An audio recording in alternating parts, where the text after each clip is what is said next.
The Project Gutenberg ebook of Symposium. This ebook is for the use of anyone anywhere in the United States and most other parts of the world at no cost and with almost no restrictions whatsoever. You may copy it, give it away or reuse it under the terms of the Project Gutenberg license included with this ebook or online at www.gutenberg.org. If you are not located in the United States, you will have to check the laws of the country where you are located before using this ebook. Title: Symposium. Author: Plato. Translator: Benjamin Jowett. Release date: January 1, 1999. Ebook number 1600. Most recently updated: March 4, 2013. Language: English. Credits: produced by Sue Ascher and David Widger. Start of the Project Gutenberg ebook. Symposium. Symposium by Plato. Translated by Benjamin Jowett. Contents: Introduction. Symposium. Introduction.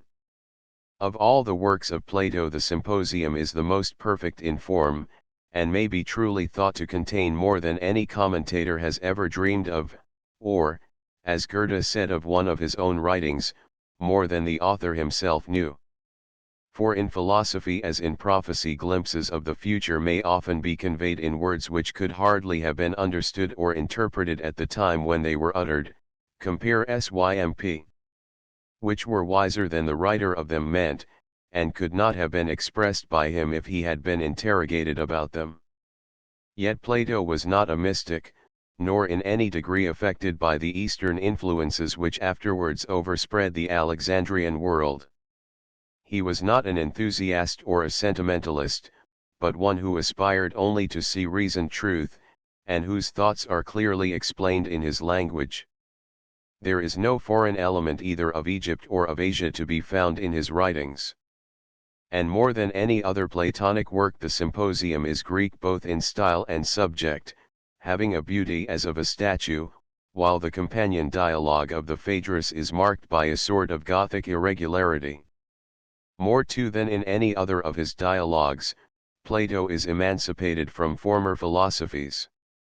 The genius of Greek art seems to triumph over the traditions of Pythagorean, Eleatic, or Megarian systems, and the old quarrel of poetry and philosophy has at least a superficial reconcilement. Republic. An unknown person who had heard of the discourses in praise of love spoken by Socrates and others at the banquet of Agathon is desirous of having an authentic account of them, which he thinks that he can obtain from Apollodorus, the same excitable, or rather mad friend of Socrates, who is afterwards introduced in the Phaedo. He had imagined that the discourses were recent. There he is mistaken, but they are still fresh in the memory of his informant, who had just been repeating them to Glaucon, and is quite prepared to have another rehearsal of them in a walk from the Piraeus to Athens. Although he had not been present himself, he had heard them from the best authority. Aristodemus, who is described as having been in past times a humble but inseparable attendant of Socrates, had reported them to him, compares N. Mem. The narrative which he had heard was as follows: Aristodemus, meeting Socrates in holiday attire, is invited by him to a banquet at the house of Agathon, who had been sacrificing in thanksgiving for his tragic victory on the day previous. But no sooner has he entered the house than he finds that he is alone. Socrates has stayed behind in a fit of abstraction, and does not appear until the banquet is half over. On his appearing, he and the host jest a little. The question is then asked by Pausanias, one of the guests, what shall they do about drinking? As they had been all well drunk on the day before, and drinking on 2 successive days is such a bad thing. This is confirmed by the authority of Eryximachus the physician, who further proposes that instead of listening to the flute girl and her noise, they shall make speeches in honor of love, one after another, going from left to right in the order in which they are reclining at the table.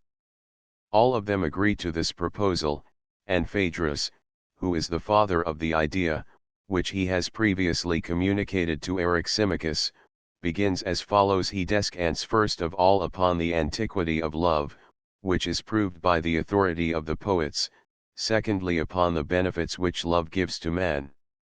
The greatest of these is the sense of honor and dishonour. The lover is ashamed to be seen by the beloved doing or suffering any cowardly or mean act. And a state or army which was made up only of lovers and their loves would be invincible. For love will convert the veriest coward into an inspired hero. And there have been true loves not only of men but of women also. Such was the love of Alcestis, who dared to die for her husband, and in recompense of her virtue was allowed to come again from the dead. But Orpheus, the miserable harper, who went down to Hades alive, that he might bring back his wife, was mocked with an apparition only, and the gods afterwards contrived his death as the punishment of his cowardliness. The love of Achilles, like that of Alcestis, was courageous and true, for he was willing to avenge his lover Patroclus, although he knew that his own death would immediately follow, and the gods, who honor the love of the beloved above that of the lover, rewarded him, and sent him to the islands of the blessed. Pausanias, who was sitting next, then takes up the tale. He says that Phaedrus should have distinguished the heavenly love from the earthly, before he praised either. For there are two loves, as there are two Aphrodites, one the daughter of Uranus, who has no mother and is the elder and wiser goddess, and the other, the daughter of Zeus and Dione, who is popular and common. The first of the two loves has a noble purpose, and delights only in the intelligent nature of man, and is faithful to the end, and has no shadow of wantonness or lust. The second is the coarser kind of love, which is a love of the body rather than of the soul, and is of women and boys as well as of men. Now the actions of lovers vary, like every other sort of action, according to the manner of their performance. And in different countries there is a difference of opinion about male loves. Some, like the Boeotians, approve of them, others, like the Ionians, and most of the barbarians, disapprove of them, partly because they are aware of the political dangers which ensue from them, as may be seen in the instance of Harmodius and Aristogiton. At Athens and Sparta there is an apparent contradiction about them. For at times they are encouraged, and then the lover is allowed to play all sorts of fantastic tricks. He may swear and forswear himself, and at lovers' perjuries they say Jove laughs. He may be a servant, and lie on a mat at the door of his love, without any loss of character, but there are also times when elders look grave and guard their young relations, and personal remarks are made. The truth is that some of these loves are disgraceful and others honorable. The vulgar love of the body which takes wing and flies away when the bloom of youth is over, is disgraceful, and so is the interested love of power or wealth, but the love of the noble mind is lasting. The lover should be tested, and the beloved should not be too ready to yield. The rule in our country is that the beloved may do the same service to the lover in the way of virtue which the lover may do to him. A voluntary service to be rendered for the sake of virtue and wisdom is permitted among us, and when these two customs, one the love of youth, the other the practice of virtue and philosophy, meet in one, then the lovers may lawfully unite. Nor is there any disgrace to a disinterested lover in being deceived, but the interested lover is doubly disgraced, for if he loses his love he loses his character, whereas the noble love of the other remains the same, although the object of his love is unworthy, for nothing can be nobler than love for the sake of virtue. This is that love of the heavenly goddess which is of great price to individuals and cities, making them work together for their improvement. The turn of Aristophanes comes next, but he has the hiccup, and therefore proposes that Eryximachus the physician shall cure him or speak in his turn. Eryximachus is ready to do both, and after prescribing for the hiccup, speaks as follows. He agrees with Pausanias in maintaining that there are two kinds of love, but his art has led him to the further conclusion that the empire of this double love extends over all things, and is to be found in animals and plants as well as in man. In the human body also there are two loves, and the art of medicine shows which is the good and which is the bad love, and persuades the body to accept the good and reject the bad, and reconciles conflicting elements and makes them friends. Every art, gymnastic and husbandry as well as medicine, is the reconciliation of opposites, and this is what Heraclitus meant, when he spoke of a harmony of opposites, but in strictness he should rather have spoken of a harmony which succeeds opposites, for an agreement of disagreements there cannot be. Music too is concerned with the principles of love in their application to harmony and rhythm. In the abstract, all is simple, and we are not troubled with the twofold love, but when they are applied in education with their accompaniments of song and meter, then the discord begins. Then the old tale has to be repeated of fair Urania and the coarse Polyhymnia, who must be indulged sparingly, just as in my own art of medicine care must be taken that the taste of the epicure be gratified without inflicting upon him the attendant penalty of disease. There is a similar harmony or disagreement in the course of the seasons and in the relations of moist and dry, hot and cold, hoarfrost and blight, and diseases of all sorts spring from the excesses or disorders of the element of love. The knowledge of these elements of love and discord in the heavenly bodies is termed astronomy, in the relations of men towards gods and parents is called divination. For divination is the peacemaker of gods and men, and works by a knowledge of the tendencies of merely human loves to piety and impiety. Such is the power of love, and that love which is just and temperate has the greatest power, and is the source of all our happiness and friendship with the gods and with one another. I dare say that I have omitted to mention many things which you, Aristophanes, may supply, as I perceive that you are cured of the hiccup. Aristophanes is the next speaker. He professes to open a new vein of discourse, in which he begins by treating of the origin of human nature. The sexes were originally three, men, women, and the union of the two, and they were made round, having 4 hands, 4 feet, 2 faces on a round neck, and the rest to correspond. Terrible was their strength and swiftness, and they were essaying to scale heaven and attack the gods. Doubt reigned in the celestial councils. The gods were divided between the desire of quelling the pride of man and the fear of losing the sacrifices. At last Zeus hit upon an expedient. "Let us cut them in two," he said, "then they will only have half their strength, and we shall have twice as many sacrifices." He spake, and split them as you might split an egg with an hair, and when this was done, he told Apollo to give their faces a twist and rearrange their persons, taking out the wrinkles and tying the skin in a knot about the navel. The two halves went about looking for one another, and were ready to die of hunger in one another's arms. Then Zeus invented an adjustment of the sexes, which enabled them to marry and go their way to the business of life. Now the characters of men differ accordingly as they are derived from the original man or the original woman, or the original man-woman. Those who come from the man-woman are lascivious and adulterous, those who come from the woman form female attachments, those who are a section of the male follow the male and embrace him, and in him all their desires center. The pair are inseparable and live together in pure and manly affection, yet they cannot tell what they want of one another. But if Hephaestus were to come to them with his instruments and propose that they should be melted into one and remain one here and hereafter, they would acknowledge that this was the very expression of their want. For love is the desire of the whole, and the pursuit of the whole is called love. There was a time when the two sexes were only one, but now God has halved them, much as the Lacedaemonians have cut up the Arcadians, and if they do not behave themselves he will divide them again, and they will hop about with half a nose and face in basso relievo. Wherefore let us exhort all men to piety, that we may obtain the goods of which love is the author, and be reconciled to God, and find our own true loves, which rarely happens in this world.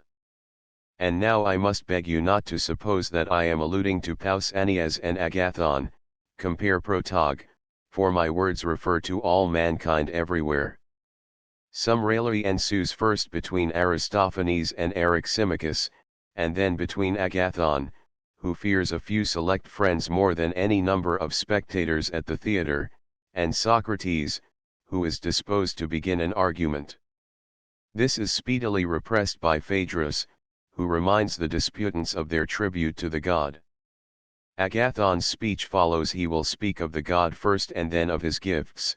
He is the fairest and blessedest and best of the gods, and also the youngest, having had no existence in the old days of Iapetus and Kronos when the gods were at war. The things that were done then were done of necessity and not of love. For love is young and dwells in soft places, not like Ate in Homer, walking on the skulls of men, but in their hearts and souls, which are soft enough. He is all flexibility and grace, and his habitation is among the flowers, and he cannot do or suffer wrong, for all men serve and obey him of their own free will, and where there is love there is obedience, and where obedience, there is justice, for none can be wronged of his own free will. And he is temperate as well as just, for he is the ruler of the desires, and if he rules them he must be temperate. Also he is courageous, for he is the conqueror of the Lord of war.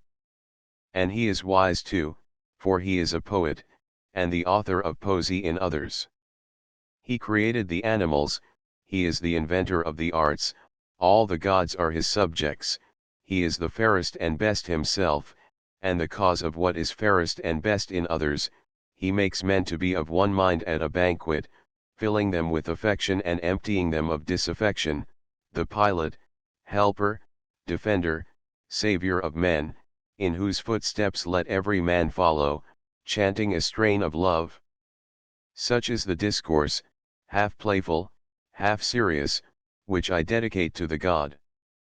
The turn of Socrates comes next. He begins by remarking satirically that he has not understood the terms of the original agreement, for he fancied that they meant to speak the true praises of love, but now he finds that they only say what is good of him, whether true or false. He begs to be absolved from speaking falsely, but he is willing to speak the truth, and proposes to begin by questioning Agathon. The result of his questions may be summed up as follows: love is of something, and that which love desires is not that which love is or has, for no man desires that which he is or has. And love is of the beautiful, and therefore has not the beautiful. And the beautiful is the good, and therefore, in wanting and desiring the beautiful, love also wants and desires the good. Socrates professes to have asked the same questions and to have obtained the same answers from Diotima, a wise woman of Mantinea, who, like Agathon, had spoken first of love and then of his works. Socrates, like Agathon, had told her that love is a mighty god and also fair, and she had shown him in return that love was neither, but in a mean between fair and foul, good and evil, and not a god at all, but only a great demon or intermediate power. Compare the speech of Eryximachus, who conveys to the gods the prayers of men, and to men the commands of the gods. Socrates asks, who are his father and mother? To this Diotima replies that he is the son of plenty and poverty, and partakes of the nature of both, and is full and starved by turns. Like his mother he is poor and squalid, lying on mats at doors. Compare the speech of Pausanias, like his father he is bold and strong, and full of arts and resources. Further, he is in a mean between ignorance and knowledge. In this he resembles the philosopher who is also in a mean between the wise and the ignorant. Such is the nature of love, who is not to be confused with the beloved.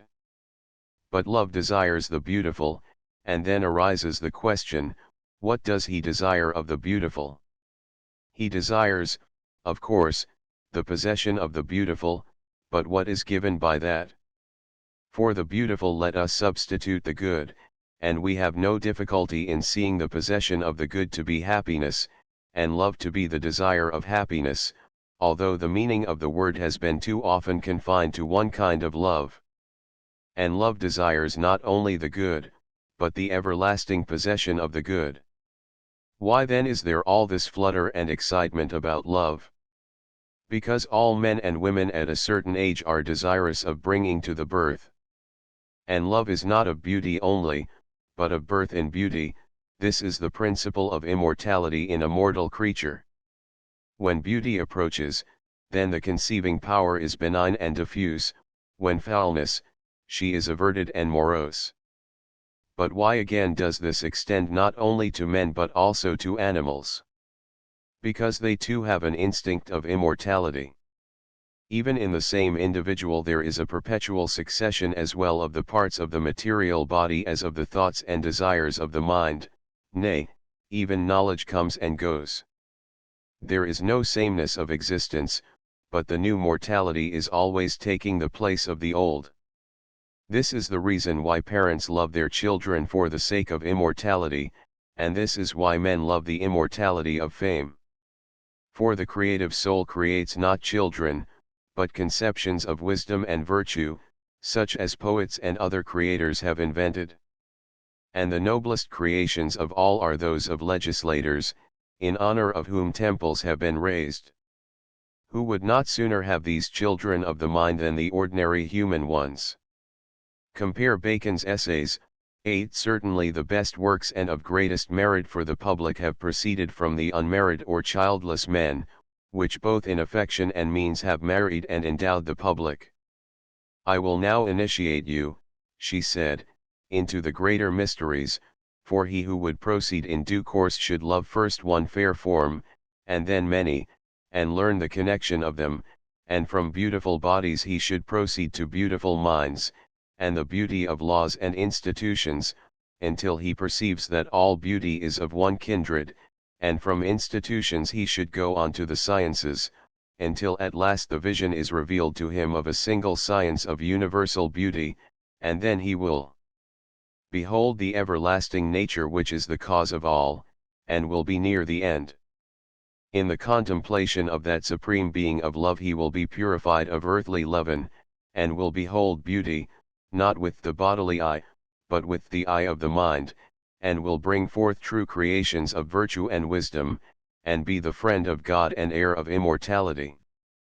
Such, Phaedrus, is the tale which I heard from the stranger of Mantinea, and which you may call the encomium of love, or what you please.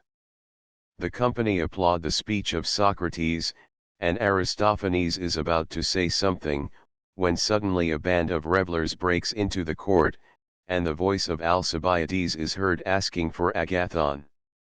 He is led in drunk, and welcomed by Agathon, whom he has come to crown with a garland. He is placed on a couch at his side, but suddenly, on recognizing Socrates, he starts up, and a sort of conflict is carried on between them, which Agathon is requested to appease. Alcibiades then insists that they shall drink, and has a large wine cooler filled, which he first empties himself, and then fills again and passes on to Socrates.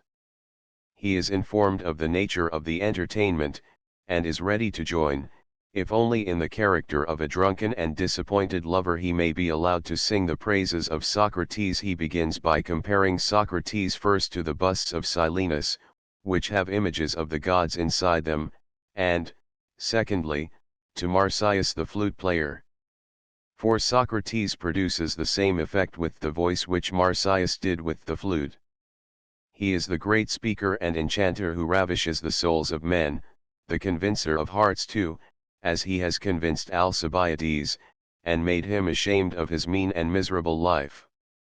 Socrates at one time seemed about to fall in love with him, and he thought that he would thereby gain a wonderful opportunity of receiving lessons of wisdom. He narrates the failure of his design. He has suffered agonies from him, and is at his wit's end. He then proceeds to mention some other particulars of the life of Socrates, how they were at Potidaea together, where Socrates showed his superior powers of enduring cold and fatigue, how on one occasion he had stood for an entire day and night absorbed in reflection amid the wonder of the spectators, how on another occasion he had saved Alcibiades' life, how at the battle of Delium, after the defeat, he might be seen stalking about like a pelican, rolling his eyes as Aristophanes had described. Him in the clouds. He is the most wonderful of human beings, and absolutely unlike anyone but a satyr. Like the satyr in his language too, for he uses the commonest words as the outward mask of the divinest truths. When Alcibiades has done speaking, a dispute begins between him and Agathon and Socrates. Socrates piques Alcibiades by a pretended affection for Agathon. Presently a band of revelers appears, who introduce disorder into the feast. The sober part of the company, Eryximachus, Phaedrus, and others, withdraw, and Aristodemus, the follower of Socrates, sleeps during the whole of a long winter's night. When he wakes at cock-crow the revelers are nearly all asleep. Only Socrates, Aristophanes, and Agathon hold out. They are drinking from a large goblet, which they pass round, and Socrates is explaining to the two others, who are half asleep, that the genius of tragedy is the same as that of comedy, and that the writer of tragedy ought to be a writer of comedy also. And first Aristophanes drops, and then, as the day is dawning, Agathon. Socrates, having laid them to rest, takes a bath and goes to his daily avocations until the evening. Aristodemus follows. If it be true that there are more things in the Symposium of Plato than any commentator has dreamed of, it is also true that many things have been imagined which are not really to be found there. Some writings hardly admit of a more distinct interpretation than a musical composition, and every reader may form his own accompaniment of thought or feeling to the strain which he hears. The Symposium of Plato is a work of this character, and can with difficulty be rendered in any words but the writer's own. There are so many half-lights and cross-lights, so much of the color of mythology, and of the manner of sophistry adhering rhetoric and poetry, the playful and the serious, are so subtly intermingled in it, and vestiges of old philosophy so curiously blend with germs of future knowledge, that agreement among interpreters is not to be expected. The expression pomma magis putandum quam comic aurum poetarum, which has been applied to all the writings of Plato, is especially applicable to the Symposium. The power of love is represented in the Symposium as running through all nature and all being, at one end descending to animals and plants, and attaining to the highest vision of truth at the other. In an age when man was seeking for an expression of the world around him, the conception of love greatly affected him. One of the first distinctions of language and of mythology was that of gender, and at a later period the ancient physicist, anticipating modern science, saw, or thought that he saw, a sex in plants. There were elective affinities among the elements, marriages of earth and heaven. S. Frag. Den.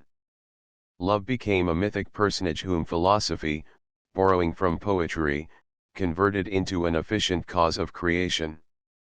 The traces of the existence of love, as of number and figure, were everywhere discerned, and in the Pythagorean list of opposites male and female were ranged side by side with odd and even, finite and infinite. But Plato seems also to be aware that there is a mystery of love in man as well as in nature, extending beyond the mere immediate relation of the sexes. He is conscious that the highest and noblest things in the world are not easily severed from the sensual desires, or may even be regarded as a spiritualized form of them. We may observe that Socrates himself is not represented as originally unimpassioned, but as one who has overcome his passions.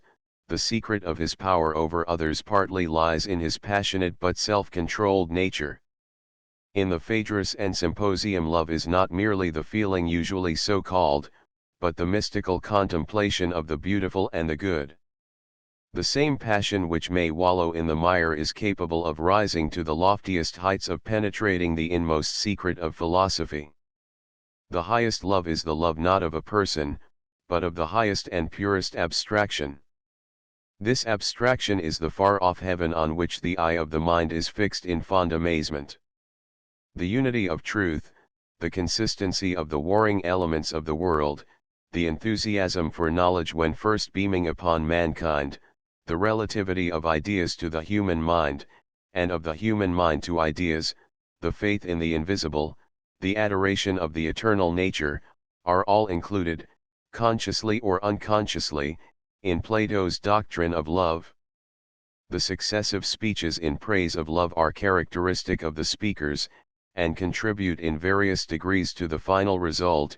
They are all designed to prepare the way for Socrates, who gathers up the threads anew, and schemes the highest points of each of them. But they are not to be regarded as the stages of an idea, rising above one another to a climax.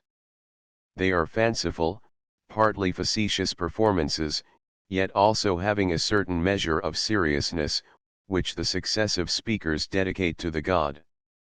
All of them are rhetorical and poetical rather than dialectical, but glimpses of truth appear in them. When Eryximachus says that the principles of music are simple in themselves, but confused in their application, he touches lightly upon a difficulty which has troubled the moderns as well as the ancients in music, and may be extended to the other applied sciences. That confusion begins in the concrete, was the natural feeling of a mind dwelling in the world of ideas. When Pausanias remarks that personal attachments are inimical to despots, the experience of Greek history confirms the truth of his remark. When Aristophanes declares that love is the desire of the whole, he expresses a feeling not unlike that of the German philosopher, who says that philosophy is homesickness. When Agathon says that no man can be wronged of his own free will, he is alluding playfully to a serious problem of Greek philosophy, compare Arist. Nic Ethics. So naturally does Plato mingle jest and earnest, truth, and opinion in the same work. The characters of Phaedrus, who has been the cause of more philosophical discussions than any other man, with the exception of Simmias the Theban, Phaedrus, of Aristophanes, who disguises under comic imagery a serious purpose, of Agathon, who in later life is satirized by Aristophanes in the Thesmophoria Zeusi, for his effeminate manners and the feeble rhythms of his verse, of Alcibiades, who is the same strange contrast of great powers and great vices, which meets us in history are drawn to the life, and we may suppose the less known characters of Pausanias and Eryximachus to be also true to the traditional recollection of them, compare Phaedra, Protag, and compare Sympo with Phaedra. We may also remark that Aristodemus is called the little in Xenophon's Memorabilia, compare Symp. The speeches have been said to follow each other in pairs, Phaedrus and Pausanias being the ethical, Eryximachus and Aristophanes the physical speakers, while in Agathon and Socrates poetry and philosophy blend together. The speech of Phaedrus is also described as the mythological, that of Pausanias as the political, that of Eryximachus as the scientific, that of Aristophanes as the artistic, that of Socrates as the philosophical. But these and similar distinctions are not found in Plato, they are the points of view of his critics, and seem to impede rather than to assist us in understanding him. When the turn of Socrates comes round, he cannot be allowed to disturb the arrangement made at first. With the leave of Phaedrus he asks a few questions, and then he throws his argument into the form of a speech, compare Gorg, Protag. But his speech is really the narrative of a dialogue between himself and Diotima. And as at a banquet good manners would not allow him to win a victory either over his host or any of the guests, the superiority which he gains over Agathon is ingeniously represented as having been already gained over himself by her. The artifice has the further advantage of maintaining his accustomed profession of ignorance, compare Manex. Even his knowledge of the mysteries of love, to which he lays claim here and elsewhere, is given by Diotima. The speeches are attested to us by the very best authority. The madman Apollodorus, who for 3 years past has made a daily study of the actions of Socrates, to whom the world is summed up in the words "Great is Socrates," he has heard them from another madman, Aristodemus, who was the shadow of Socrates in days of old, like him going about barefooted, and who had been present at the time. Would you desire better witness? The extraordinary narrative of Alcibiades is ingeniously represented as admitted by Socrates, whose silence when he is invited to contradict gives consent to the narrator. We may observe, by the way, 1. How the very appearance of Aristodemus by himself is a sufficient indication to Agathon that Socrates has been left behind, also, 2. How the courtesy of Agathon anticipates the excuse which Socrates was to have made on Aristodemus' behalf for coming uninvited, 3. How the story of the fit or trance of Socrates is confirmed by the mention which Alcibiades makes of a similar fit of abstraction occurring when he was serving with the army at Potidaea, like, 4. The drinking powers of Socrates and his love of the fair, which receive a similar attestation in the concluding scene, or the attachment of Aristodemus, who is not forgotten when Socrates takes his departure. 5.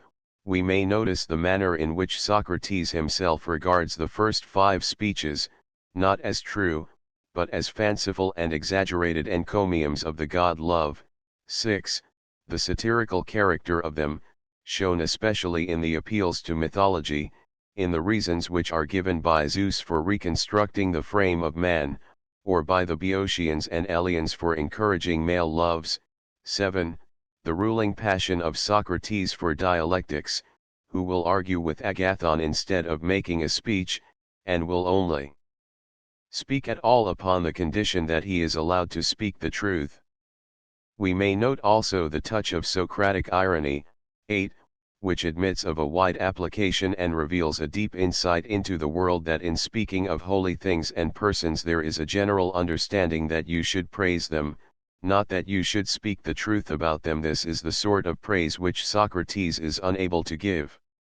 Lastly, 9, we may remark that the banquet is a real banquet after all, at which love is the theme of discourse, and huge quantities of wine are drunk. The discourse of Phaedrus is half mythical, half ethical, and he himself, true to the character which is given him in the dialogue bearing his name, is half sophist, half enthusiast. He is the critic of poetry also, who compares Homer and Aeschylus in the insipid and irrational manner of the schools of the day, characteristically reasoning about the probability of matters which do not admit of reasoning. He starts from a noble text, that without the sense of honor and dishonour neither states nor individuals ever do any good or great work.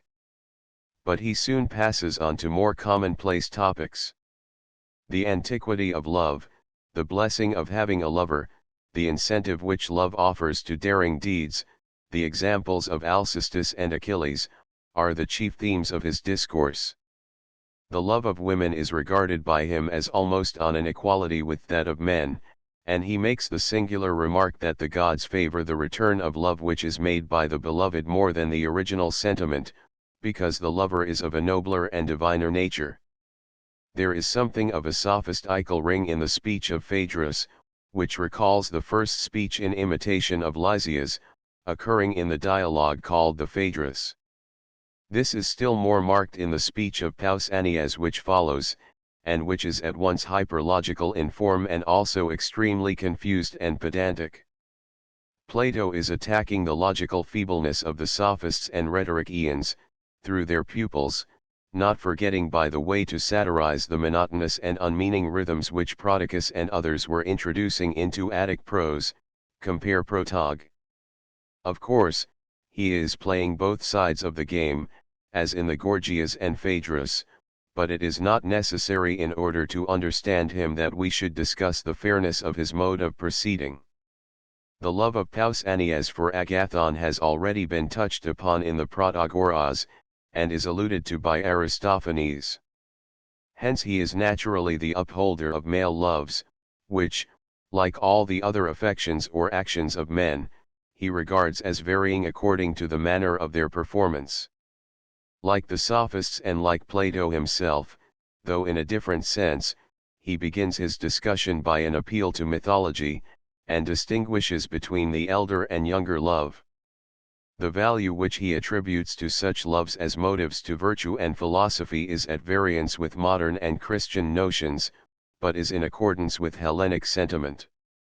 The opinion of Christendom has not altogether condemned passionate friendships between persons of the same sex, but has certainly not encouraged them, because though innocent in themselves in a few temperaments they are liable to degenerate into fearful evil. Pausanias is very earnest in the defense of such loves, and he speaks of them as generally approved among Hellenes and disapproved by barbarians. His speech is more words than matter, and might have been composed by a pupil of Lysias or of Prodicus, although there is no hint given that Plato is specially referring to them. As Eryximachus says, he makes a fair beginning, but a lame ending. Plato transposes the two next speeches, as in the Republic he would transpose the virtues and the mathematical sciences. This is done partly to avoid monotony, partly for the sake of making Aristophanes the cause of wit in others, and also in order to bring the comic and tragic poet into juxtaposition, as if by accident. A suitable expectation of Aristophanes is raised by the ludicrous circumstance of his having the hiccup, which is appropriately cured by his substitute, the physician Eryximachus. To Eryximachus love is the good physician, he sees everything as an intelligent physicist, and, like many professors of his art in modern times, attempts to reduce the moral to the physical, or recognizes one law of love which pervades them both. There are loves and strifes of the body as well as of the mind. Like Hippocrates the Asclepiad, he is a disciple of Heraclitus, whose conception of the harmony of opposites he explains in a new way as the harmony after discord. To his common sense, as to that of many moderns as well as ancients, the identity of contradictories is an absurdity. His notion of love may be summed up as the harmony of man with himself in soul as well as body, and of all things in heaven and earth with one another. Aristophanes is ready to laugh and make laugh before he opens his mouth, just as Socrates, true to his character, is ready to argue before he begins to speak. He expresses the very genius of the old comedy, its coarse and forcible imagery, and the license of its language in speaking about the gods. He has no sophistical notions about love, which is brought back by him to its common sense meaning of love between intelligent beings. His account of the origin of the sexes has the greatest, comic, probability and verisimilitude. Nothing in Aristophanes is more truly Aristophanic than the description of the human monster whirling round on 4 arms and 4 legs, 8 in all, with incredible rapidity. Yet there is a mixture of earnestness in this jest. 3 serious principles seem to be insinuated. First, that man cannot exist in isolation, he must be reunited if he is to be perfected. Secondly, that love is the mediator and reconciler of poor, divided human nature. Thirdly, that the loves of this world are an indistinct anticipation of an ideal union which is not yet realized. The speech of Agathon is conceived in a higher strain, and receives the real, if half ironical, approval of Socrates. It is the speech of the tragic poet and a sort of poem, like tragedy, moving among the gods of Olympus, and not among the elder or Orphic deities. In the idea of the antiquity of love he cannot agree. Love is not of the olden time, but present and youthful ever. The speech may be compared with that speech of Socrates in the Phaedrus in which he describes himself as talking dithyrambs. It is at once a preparation for Socrates and a foil to him. The rhetoric of Agathon elevates the soul to sunlit heights, but at the same time contrasts with the natural and necessary eloquence of Socrates. Agathon contributes the distinction between love and the works of love, and also hints incidentally that love is always of beauty, which Socrates afterwards raises into a principle. While the consciousness of discord is stronger in the comic poet Aristophanes, Agathon, the tragic poet, has a deeper sense of harmony and reconciliation, and speaks of love as the creator and artist. All the earlier speeches embody common opinions colored with a tinge of philosophy. They furnish the material out of which Socrates proceeds to form his discourse, starting, as in other places, from mythology and the opinions of men. From Phaedrus he takes the thought that love is stronger than death, from Pausanias, that the true love is akin to intellect and political activity, from Anaximachus, that love is a universal phenomenon and the great power of nature, from Aristophanes, that love is the child of want, and is not merely the love of the congenial or of the whole, but, as he adds, of the good, from Agathon, that love is of beauty, not however of beauty only, but of birth in beauty. As it would be out of character for Socrates to make a lengthened harangue, the speech takes the form of a dialogue between Socrates and a mysterious woman of foreign extraction.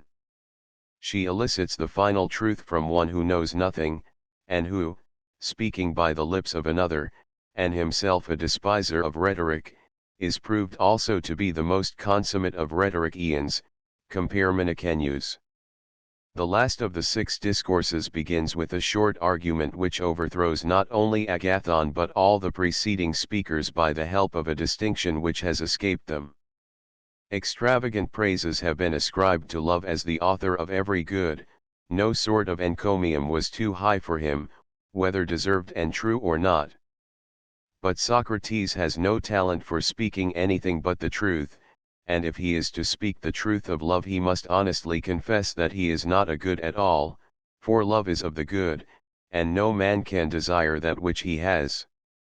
This piece of dialectics is ascribed to Diotima, who has already urged upon Socrates the argument which he urges against Agathon.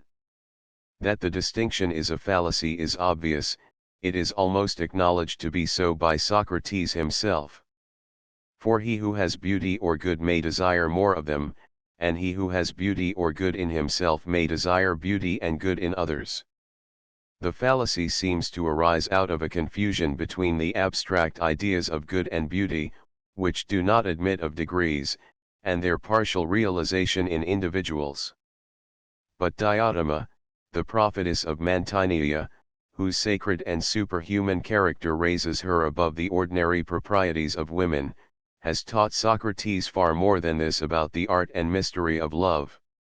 She has taught him that love is another aspect of philosophy. The same want in the human soul which is satisfied in the vulgar by the procreation of children, may become the highest aspiration of intellectual desire. As the Christian might speak of hungering and thirsting after righteousness, or of divine loves under the figure of human, compare F. This is a great mystery, but I speak concerning Christ and the Church, as the medieval saint might speak of the fruitio Dei, as Dante saw all things contained in his love of Beatrice, so Plato would have us absorb all other loves and desires in the love of knowledge. Here is the beginning of Neoplatonism, or rather, perhaps, a proof, of which there are many, that the so-called mysticism of the East was not strange to the Greek of the 5th century before Christ.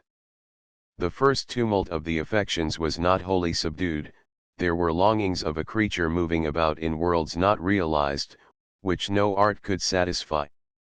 To most men reason and passion appear to be antagonistic both in idea and fact. The union of the greatest comprehension of knowledge and the burning intensity of love is a contradiction in nature, which may have existed in a far-off primeval age in the mind of some Hebrew prophet or other Eastern sage, but has now become an imagination only. Yet this passion of the reason is the theme of the Symposium of Plato. And as there is no impossibility in supposing that one king, or son of a king, may be a philosopher, so also there is a probability that there may be some few, perhaps 1 or 2 in a whole generation, in whom the light of truth may not lack the warmth of desire. And if there be such natures, no one will be disposed to deny that from them flow most of the benefits of individuals and states, and even from imperfect combinations of the 2 elements in teachers or statesmen great good may often arise. Yet there is a higher region in which love is not only felt, but satisfied, in the perfect beauty of eternal knowledge, beginning with the beauty of earthly things, and at last reaching a beauty in which all existence is seen to be harmonious and one. The limited affection is enlarged, and enabled to behold the ideal of all things. And here the highest summit which is reached in the Symposium is seen also to be the highest summit which is attained in the Republic, but approached from another side, and there is a way upwards and downwards, which is the same and not the same in both. The ideal beauty of the one is the ideal good of the other, regarded not with the eye of knowledge, but of faith and desire, and they are respectively the source of beauty and the source of good in all other things. And by the steps of a ladder reaching to heaven we pass from images of visible beauty, Greek, and from the hypotheses of the mathematical sciences, which are not yet based upon the idea of good, through the concrete to the abstract, and, by different paths arriving, behold the vision of the eternal, compare Symp. Greek, Republic, Greek, also Phaedrus. Under one aspect the idea is love, under another, truth. In both the lover of wisdom is the spectator of all time and of all existence. This is a mystery in which Plato also obscurely intimates the union of the spiritual and fleshly, the interpenetration of the moral and intellectual faculties. The divine image of beauty which resides within Socrates has been revealed, the Silenus, or outward man, has now to be exhibited. The description of Socrates follows immediately after the speech of Socrates, one is the complement of the other. At the height of divine inspiration, when the force of nature can no further go, by way of contrast to this extreme idealism, Alcibiades, accompanied by a troop of revelers and a flute girl, staggers in, and being drunk is able to tell of things which he would have been ashamed to make known if he had been sober. The state of his affections towards Socrates, unintelligible to us and perverted as they appear, affords an illustration of the power ascribed to the loves of man in the speech of Pausanias. He does not suppose his feelings to be peculiar to himself.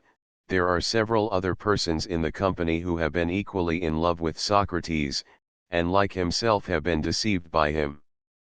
The singular part of this confession is the combination of the most degrading passion with the desire of virtue and improvement. Such an union is not wholly untrue to human nature, which is capable of combining good and evil in a degree beyond what we can easily conceive. In imaginative persons, especially, the god and beast in man seem to part asunder more than is natural in a well-regulated mind. The Platonic Socrates, for of the real Socrates this may be doubted, compare his public rebuke of Critias for his shameful love of Euthydemus in Xenophon, Memorabilia, does not regard the greatest evil of Greek life as a thing not to be spoken of, but it has a ridiculous element, Plato's Symp, and is a subject for irony, no less than for moral reprobation, compare Plato's Symp.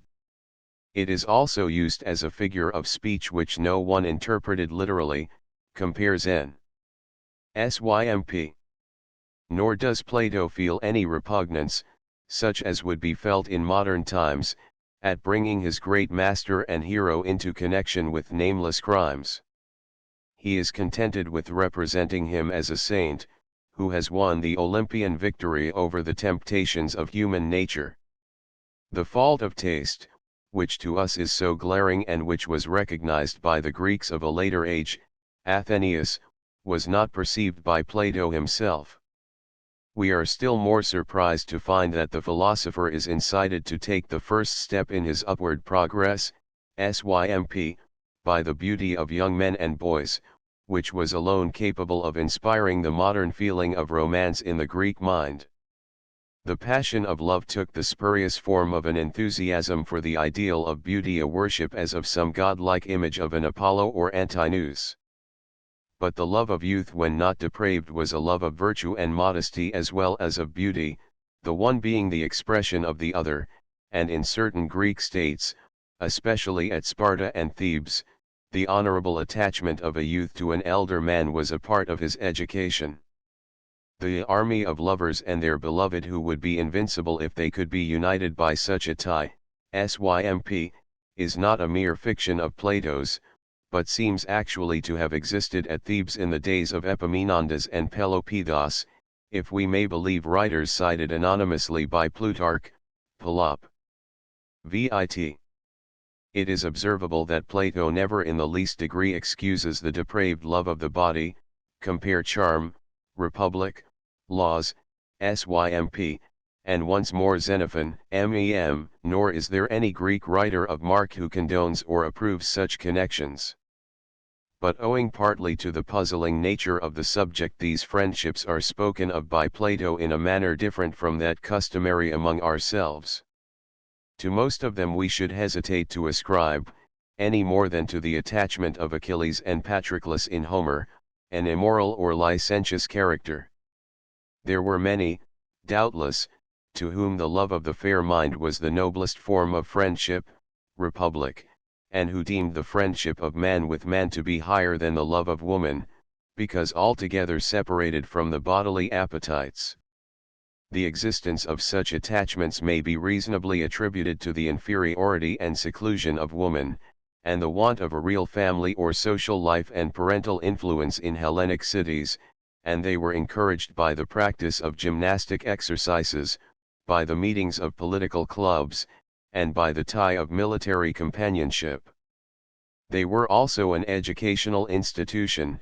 A young person was specially entrusted by his parents to some elder friend who was expected by them to train their son in manly exercises and in virtue.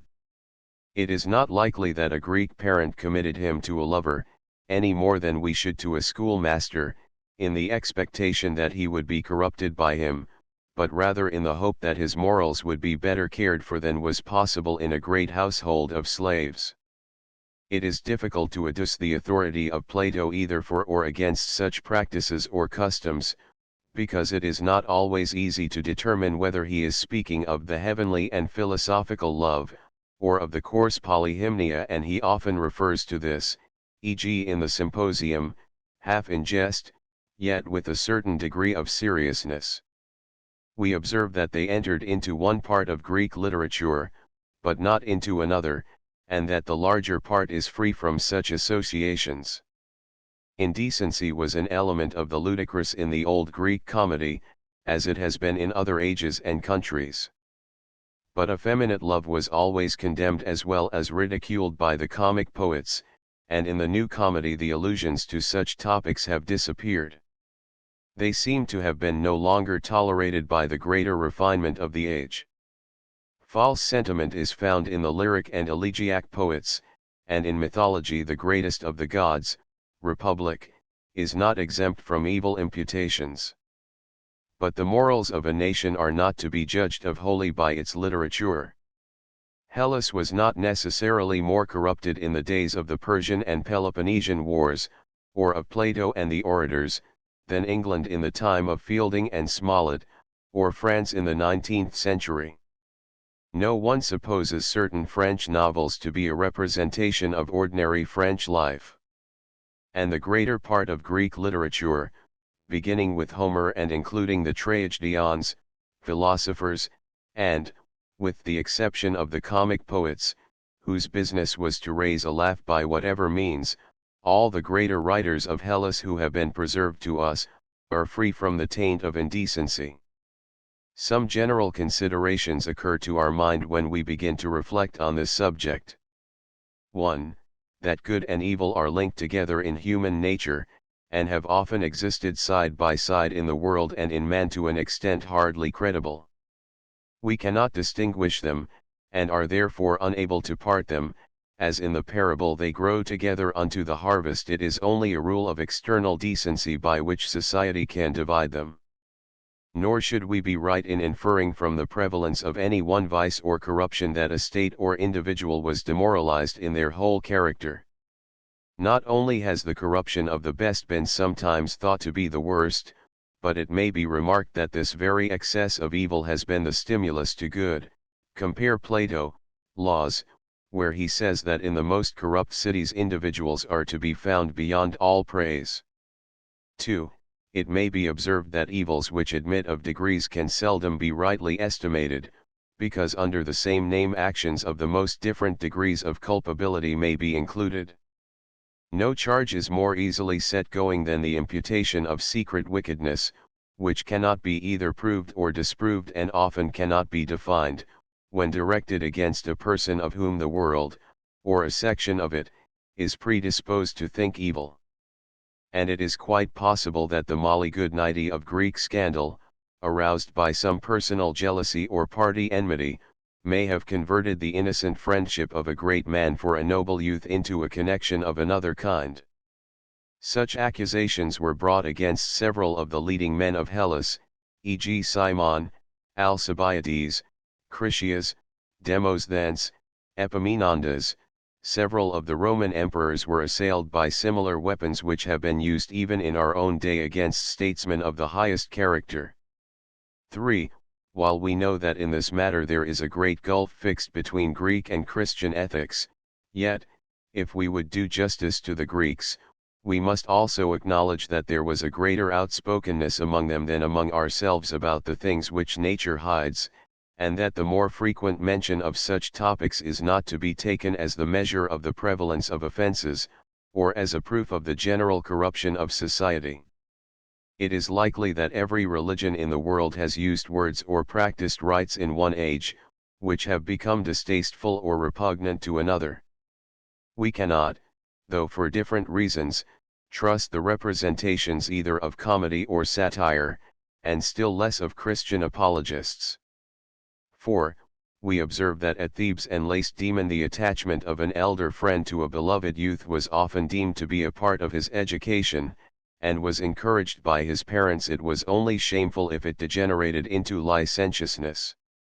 Such we may believe to have been the tie which united Asaphicus and Cephisidorus with the great Epaminondas in whose companionship they fell, Plutarch, Amat, Athenaeus on the authority of Theopompus. 5. A small matter, there appears to be a difference of custom among the Greeks and among ourselves, as between ourselves and continental nations at the present time, in modes of salutation. We must not suspect evil in the hearty kiss or embrace of a male friend returning from the army at Potidaea any more than in a similar salutation when practiced by members of the same family.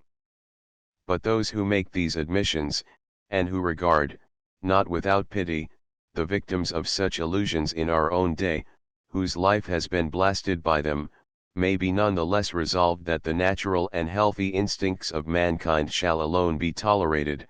Greek, and that the lesson of manliness which we have inherited from our fathers shall not degenerate into sentimentalism or effeminacy.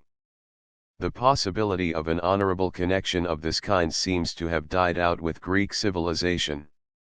Among the Romans, and also among barbarians, such as the Celts and Persians, there is no trace of such attachments existing in any noble or virtuous form. Compare Hoek's Creta and the admirable and exhaustive article of Meyer in Ersch and Gruber's Cyclopedia on this subject. Plutarch, Amat Ors, Athenaeus, Lysias contra Simonum, sc Timarchum. The character of Alcibiades in the Symposium is hardly less remarkable than that of Socrates, and agrees with the picture given of him in the first of the two dialogues which are called by his name, and also with the slight sketch of him in the Protagoras. He is the impersonation of lawlessness, the lion's whelp, who ought not to be reared in the city, yet not without a certain generosity which gained the hearts of men strangely fascinated by Socrates, and possessed of a genius which might have been either the destruction or salvation of Athens.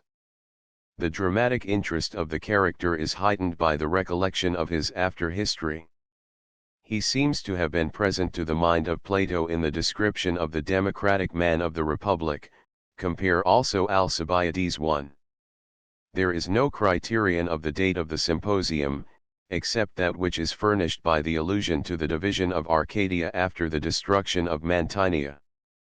This took place in the year BC 384, which is the 44th year of Plato's life.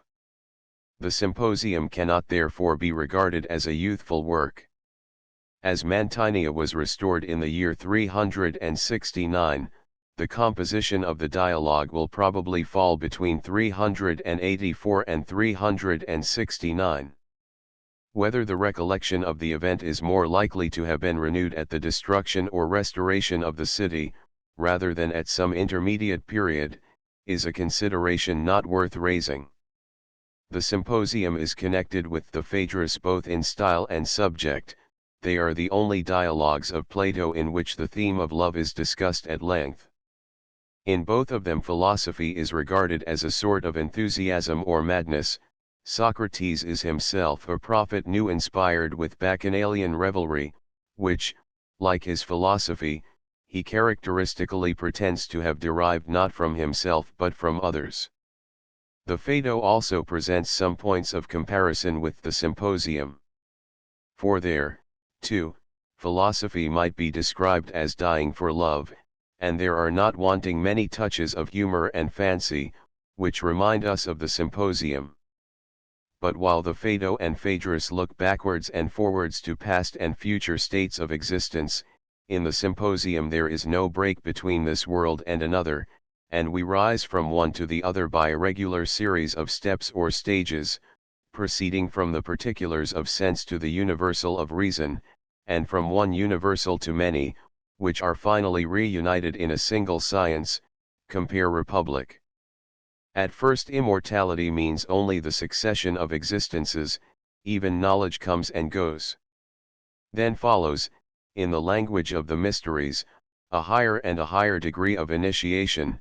At last we arrive at the perfect vision of beauty, not relative or changing, but eternal and absolute, not bounded by this world, or in or out of this world, but an aspect of the divine, extending over all things, and having no limit of space or time. This is the highest knowledge of which the human mind is capable. Plato does not go on to ask whether the individual is absorbed in the sea of light and beauty or retains his personality. Enough for him to have attained the true beauty or good, without inquiring precisely into the relation in which human beings stood to it. That the soul has such a reach of thought, and is capable of partaking of the eternal nature, seems to imply that she too is eternal. Compare Phaedrus. But Plato does not distinguish the eternal in man from the eternal in the world or in God. He is willing to rest in the contemplation of the idea, which to him is the cause of all things. Republic, and has no strength to go further. The Symposium of Xenophon, in which Socrates describes himself as a pander, and also discourses of the difference between sensual and sentimental love, likewise offers several interesting points of comparison. But the suspicion which hangs over other writings of Xenophon, and the numerous minute references to the Phaedrus and Symposium, as well as to some of the other writings of Plato, throw a doubt on the genuineness of the work. The Symposium of Xenophon, if written by him at all, would certainly show that he wrote against Plato, and was acquainted with his works. Of this hostility there is no trace in the memorabilia. Such a rivalry is more characteristic of an imitator than of an original writer. The so-called Symposium of Xenophon may therefore have no more title to be regarded as genuine than the confessedly spurious Apology. There are no means of determining the relative order in time of the Phaedrus, Symposium, Phaedo.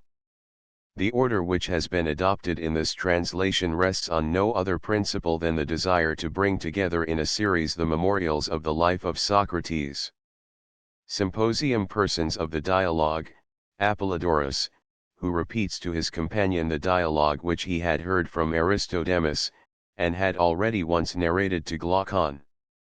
Phaedrus, Pausanias, Eryximachus, Aristophanes, Agathon, Socrates, Alcibiades, a troop of revellers. Scene, the house of Agathon.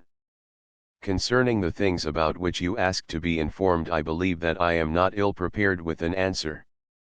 For the day before yesterday I was coming from my own home at Phaelrum to the city, and one of my acquaintance, who had caught a sight of me from behind, calling out playfully in the distance, said, Apollodorus, O thou Phaelrian, probably a play of words on, Greek, bald-headed, man, halt.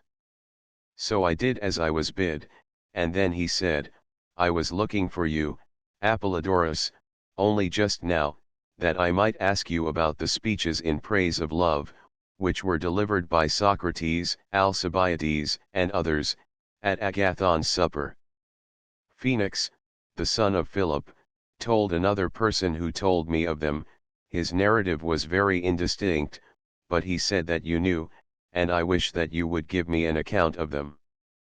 Who, if not you, should be the reporter of the words of your friend? And first tell me, he said, were you present at this meeting? Your informant, Glaucon, I said, must have been very indistinct indeed, if you imagine that the occasion was recent, or that I could have been of the party. Why, yes, he replied, I thought so. Impossible, I said. Are you ignorant that for many years Agathon has not resided at Athens, and not 3 have elapsed since I became acquainted with Socrates, and have made it my daily business to know all that he says and does? There was a time when I was running about the world, fancying myself to be well employed, but I was really a most wretched being, no better than you are now. I thought that I ought to do anything rather than be a philosopher. Well, he said, jesting apart, tell me when the meeting occurred. In our boyhood, I replied, when Agathon won the prize with his first tragedy, on the day after that on which he and his chorus offered the sacrifice of victory. Then it must have been a long while ago, he said, and who told you? Did Socrates? No indeed, I replied, but the same person who told Phoenix, he was a little fellow, who never wore any shoes, Aristodemus, of the deme of Cytathenium. He had been at Agathon's feast, and I think that in those days there was no one who was a more devoted admirer of Socrates.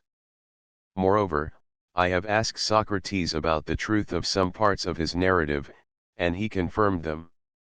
Then, said Glaucon, let us have the tale over again. Is not the road to Athens just made for conversation? And so we walked, and talked of the discourses on love, and therefore, as I said at first, I am not ill prepared to comply with your request, and will have another rehearsal of them if you like. For to speak or to hear others speak of philosophy always gives me the greatest pleasure, to say nothing of the profit. But when I hear another strain, especially that of you rich men and traders, such conversation displeases me, and I pity you who are my companions, because you think that you are doing something when in reality you are doing nothing. And I dare say that you pity me in return, whom you regard as an unhappy creature, and very probably you are right. But I certainly know of you what you only think of me. There is the difference.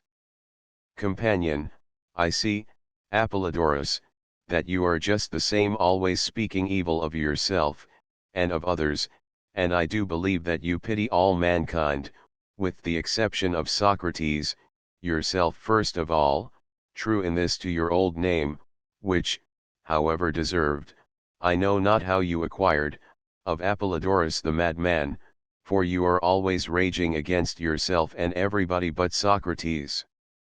Apollodorus, yes, friend, and the reason why I am said to be mad, and out of my wits, is just because I have these notions of myself and you, no other evidence is required. Companion, no more of that, Apollodorus, but let me renew my request that you would repeat the conversation.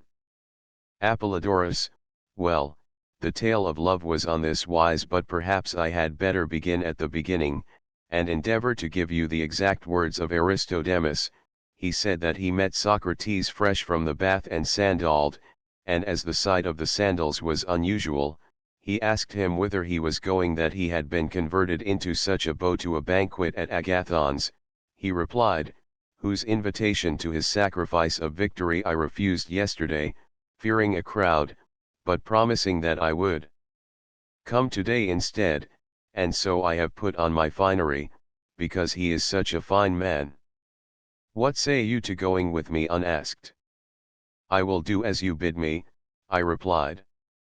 Follow then, he said, and let us demolish the proverb to the feasts of inferior men the good unbidden go, instead of which our proverb will run to the feasts of the good unbidden go, and this alteration may be supported by the authority of Homer himself, who not only demolishes but literally outrages the proverb. For, after picturing Agamemnon as the most valiant of men, he makes Menelaus, who is but a faint-hearted warrior, come unbidden, Iliad, to the banquet of Agamemnon, who is feasting and offering sacrifices, not the better to the worse, but the worse to the better. I rather fear, Socrates, said Aristodemus, lest this may still be my case, and that, like Menelaus in Homer, I shall be the inferior person, who to the feasts of the wise unbidden goes. But I shall say that I was bidden of you, and then you will have to make an excuse. Two going together, he replied, in Homeric fashion, one or other of them may invent an excuse by the way, Iliad. This was the style of their conversation as they went along. Socrates dropped behind in a fit of abstraction, and desired Aristodemus, who was waiting, to go on before him. When he reached the house of Agathon he found the doors wide open, and a comical thing happened.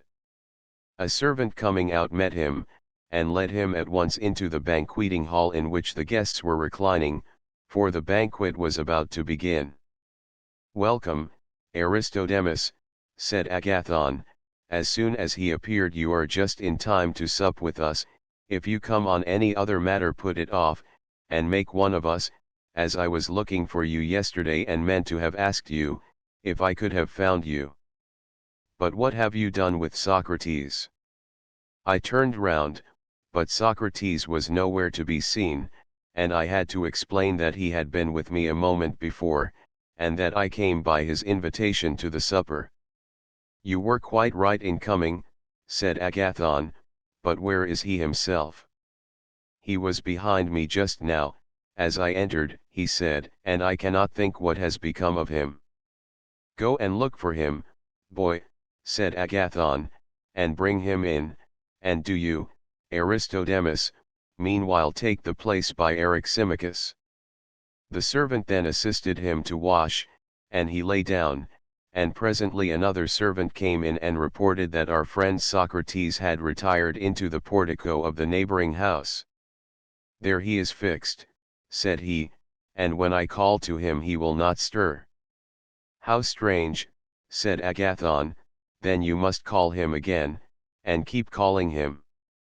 "Let him alone," said my informant, "he has a way of stopping anywhere and losing himself without any reason.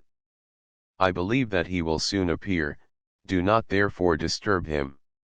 "Well, if you think so, I will leave him," said Agathon. And then, turning to the servants, he added, "Let us have supper without waiting for him. Serve up whatever you please, for there is no one to give you orders.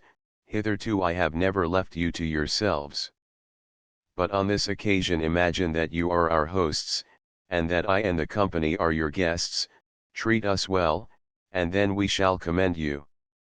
After this, supper was served, but still no Socrates, and during the meal Agathon several times expressed a wish to send for him, but Aristodemus objected, and at last when the feast was about half over for the fit, as usual, was not of long duration Socrates entered. Agathon, who was reclining alone at the end of the table, begged that he would take the place next to him, "that I may touch you," he said, "and have the benefit of that wise thought which came into your mind in the portico, and is now in your possession, for I am certain that you would not have come away until you had found what you sought." "How I wish," said Socrates, taking his place as he was desired, "that wisdom could be infused by touch, out of the fuller into the emptier man, as water runs through wool out of a fuller cup into an emptier one. If that were so, How greatly should I value the privilege of reclining at your side! For you would have filled me full with a stream of wisdom plenteous and fair, whereas my own is of a very mean and questionable sort, no better than a dream. But yours is bright and full of promise, and was manifested forth in all the splendor of youth the day before yesterday, in the presence of more than 30,000 Helens. You are mocking, Socrates, said Agathon, and ere long you and I will have to determine who bears off the palm of wisdom of this Dionysus shall be the judge, but at present you are better occupied with supper. Socrates took his place on the couch, and supped with the rest, and then libations were offered, and after a hymn had been sung to the god, and there had been the usual ceremonies, they were about to commence drinking, when Pausanias said, "And now, my friends, how can we drink with least injury to ourselves? I can assure you that I feel severely the effect of yesterday's potations, and must have time to recover, and I suspect that most of you are in the same predicament, for you were of the party yesterday. Consider then, how can the drinking be made easiest?" "I entirely agree," said Aristophanes, "that we should, by all means, avoid hard drinking, for I was myself one of those who were yesterday drowned in drink."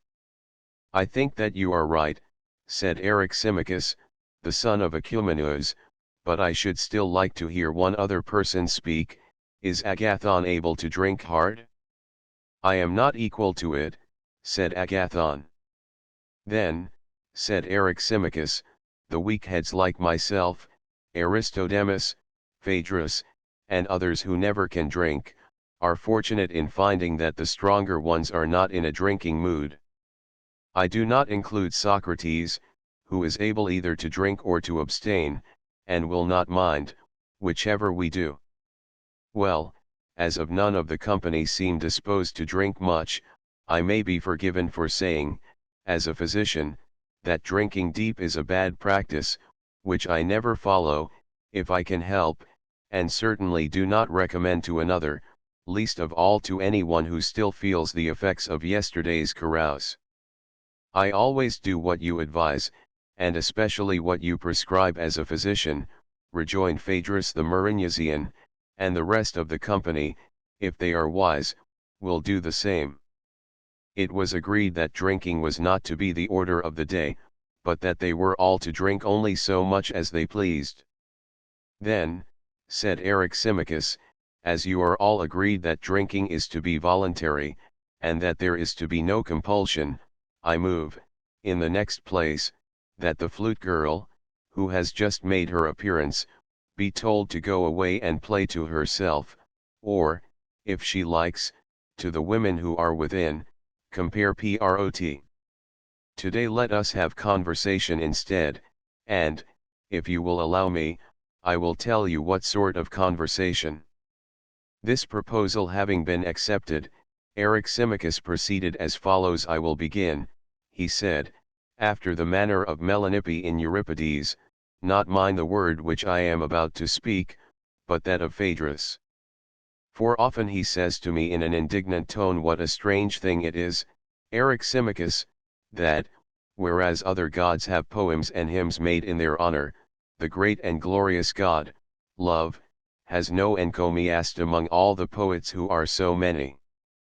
There are the worthy sophists too, the excellent Prodicus for example, who have descanted in prose on the virtues of Heracles and other heroes, and, what is still more extraordinary, I have met with a philosophical work in which the utility of salt has been made the theme of an eloquent discourse, and many other like things have had a like honor bestowed upon them. And only to think that there should have been an eager interest created about them, and yet that to this day no one has ever dared worthily to hymn Love's praises. So entirely has this great deity been neglected. Now in this Phaedrus seems to me to be quite right, and therefore I want to offer him a contribution. Also I think that at the present moment we who are here assembled cannot do better than honor the god Love. If you agree with me, there will be no lack of conversation, for I mean to propose that each of us in turn, going from left to right, shall make a speech in honor of love. Let him give us the best which he can, and Phaedrus, because he is sitting first on the left hand, and because he is the father of the thought, shall begin. No one will vote against you, Eryximachus, said Socrates. How can I oppose your motion, who profess to understand nothing but matters of love, nor, I presume, will Agathon and Pausanias, and there can be no doubt of Aristophanes, whose whole concern is with Dionysus and Aphrodite, nor will anyone disagree of those whom I see around me. The proposal, as I am aware, may seem rather hard upon us whose place is last, but we shall be contented if we hear some good speeches first. Let Phaedrus begin the praise of love, and good luck to him. All the company expressed their assent, and desired him to do as Socrates bade him. Aristodemus did not recollect all that was said, nor do I recollect all that he related to me, but I will tell you what I thought most worthy of remembrance, and what the chief speakers said. Phaedrus began by affirming that love is a mighty god, and wonderful among gods and men, but especially wonderful in his birth. For he is the eldest of the gods, which is an honor to him, and a proof of his claim to this honor is, that of his parents there is no memorial, neither poet nor prose writer has ever affirmed that he had any. As Hesiod says, first chaos came, and then broad-bosomed earth, the everlasting seat of all that is, and love. In other words, after chaos, the earth, and love, these two, came into being. Also Parmenides sings of generation, first in the train of gods, he fashioned love. And Acusilos agrees with Hesiod. Thus numerous are the witnesses who acknowledge love to be the eldest of the gods. And not only is he the eldest, he is also the source of the greatest benefits to us. For I know not any greater blessing to a young man who is beginning life than a virtuous lover, or to the lover than a beloved youth. For the principle which ought to be the guide of men who would nobly live, that principle, I say, neither kindred, nor honor, nor wealth, nor any other motive is able to implant so well as love. Of what am I speaking? Of the sense of honor and dishonour, without which neither states nor individuals ever do any good or great work. And I say that a lover who is detected in doing any dishonourable act, or submitting through cowardice when any dishonour is done to him by another, will be more pained at being detected by his beloved than at being seen by his father, or by his companions, or by any one else. The beloved too, when he is found in any disgraceful situation, has the same feeling about his lover. And if there were only some way of contriving that a state or an army should be made up of lovers and their loves, compare republic, they would be the very best governors of their own city, abstaining from all dishonour, and emulating one another in honor, and when fighting at each other's side, although a mere handful, they would overcome the world. For what lover would not choose rather to be seen by all mankind than by his beloved, either when abandoning his post or throwing away his arms? He would be ready to die 1,000 deaths rather than endure this. Or who would desert his beloved or fail him in the hour of danger? The veriest coward would become an inspired hero, equal to the bravest. At such a time, love would inspire him. That courage which, as Homer says, the god breathes into the souls of some heroes, love of his own nature infuses into the lover. Love will make men dare to die for their beloved love alone, and women as well as men. Of this, Alcestis, the daughter of Peleus, is a monument to all Hellas, for she was willing to lay down her life on behalf of her husband, when no one else would, although he had a father and mother, but the tenderness of her love so far exceeded theirs, that she made them seem to be strangers in blood to their own son, and in name only related to him, and so noble did this action of hers appear to the gods, as well as to men, that among the many who have done virtuously she is one of the very few to whom, in admiration of her noble action, they have granted the privilege of returning alive to earth. Such exceeding honor is paid by the gods to the devotion and virtue of love. But Orpheus, the son of Eurygrus, the harper, they sent empty away, and presented to him an apparition only of her whom he sought, but herself they would not give up, because he showed no spirit, he was only a harp player, and did not dare like Alcestis to die for love, but was contriving how he might enter Hades alive. Moreover, they afterwards caused him to suffer death at the hands of women, as the punishment of his cowardliness. Very different was the reward of the true love of Achilles towards his lover Patroclus, his lover and not his love. The notion that Patroclus was the beloved one is a foolish error into which Aeschylus has fallen, for Achilles was surely the fairer of the two, fairer also than all the other heroes, and, as Homer informs us, he was still beardless, and younger far.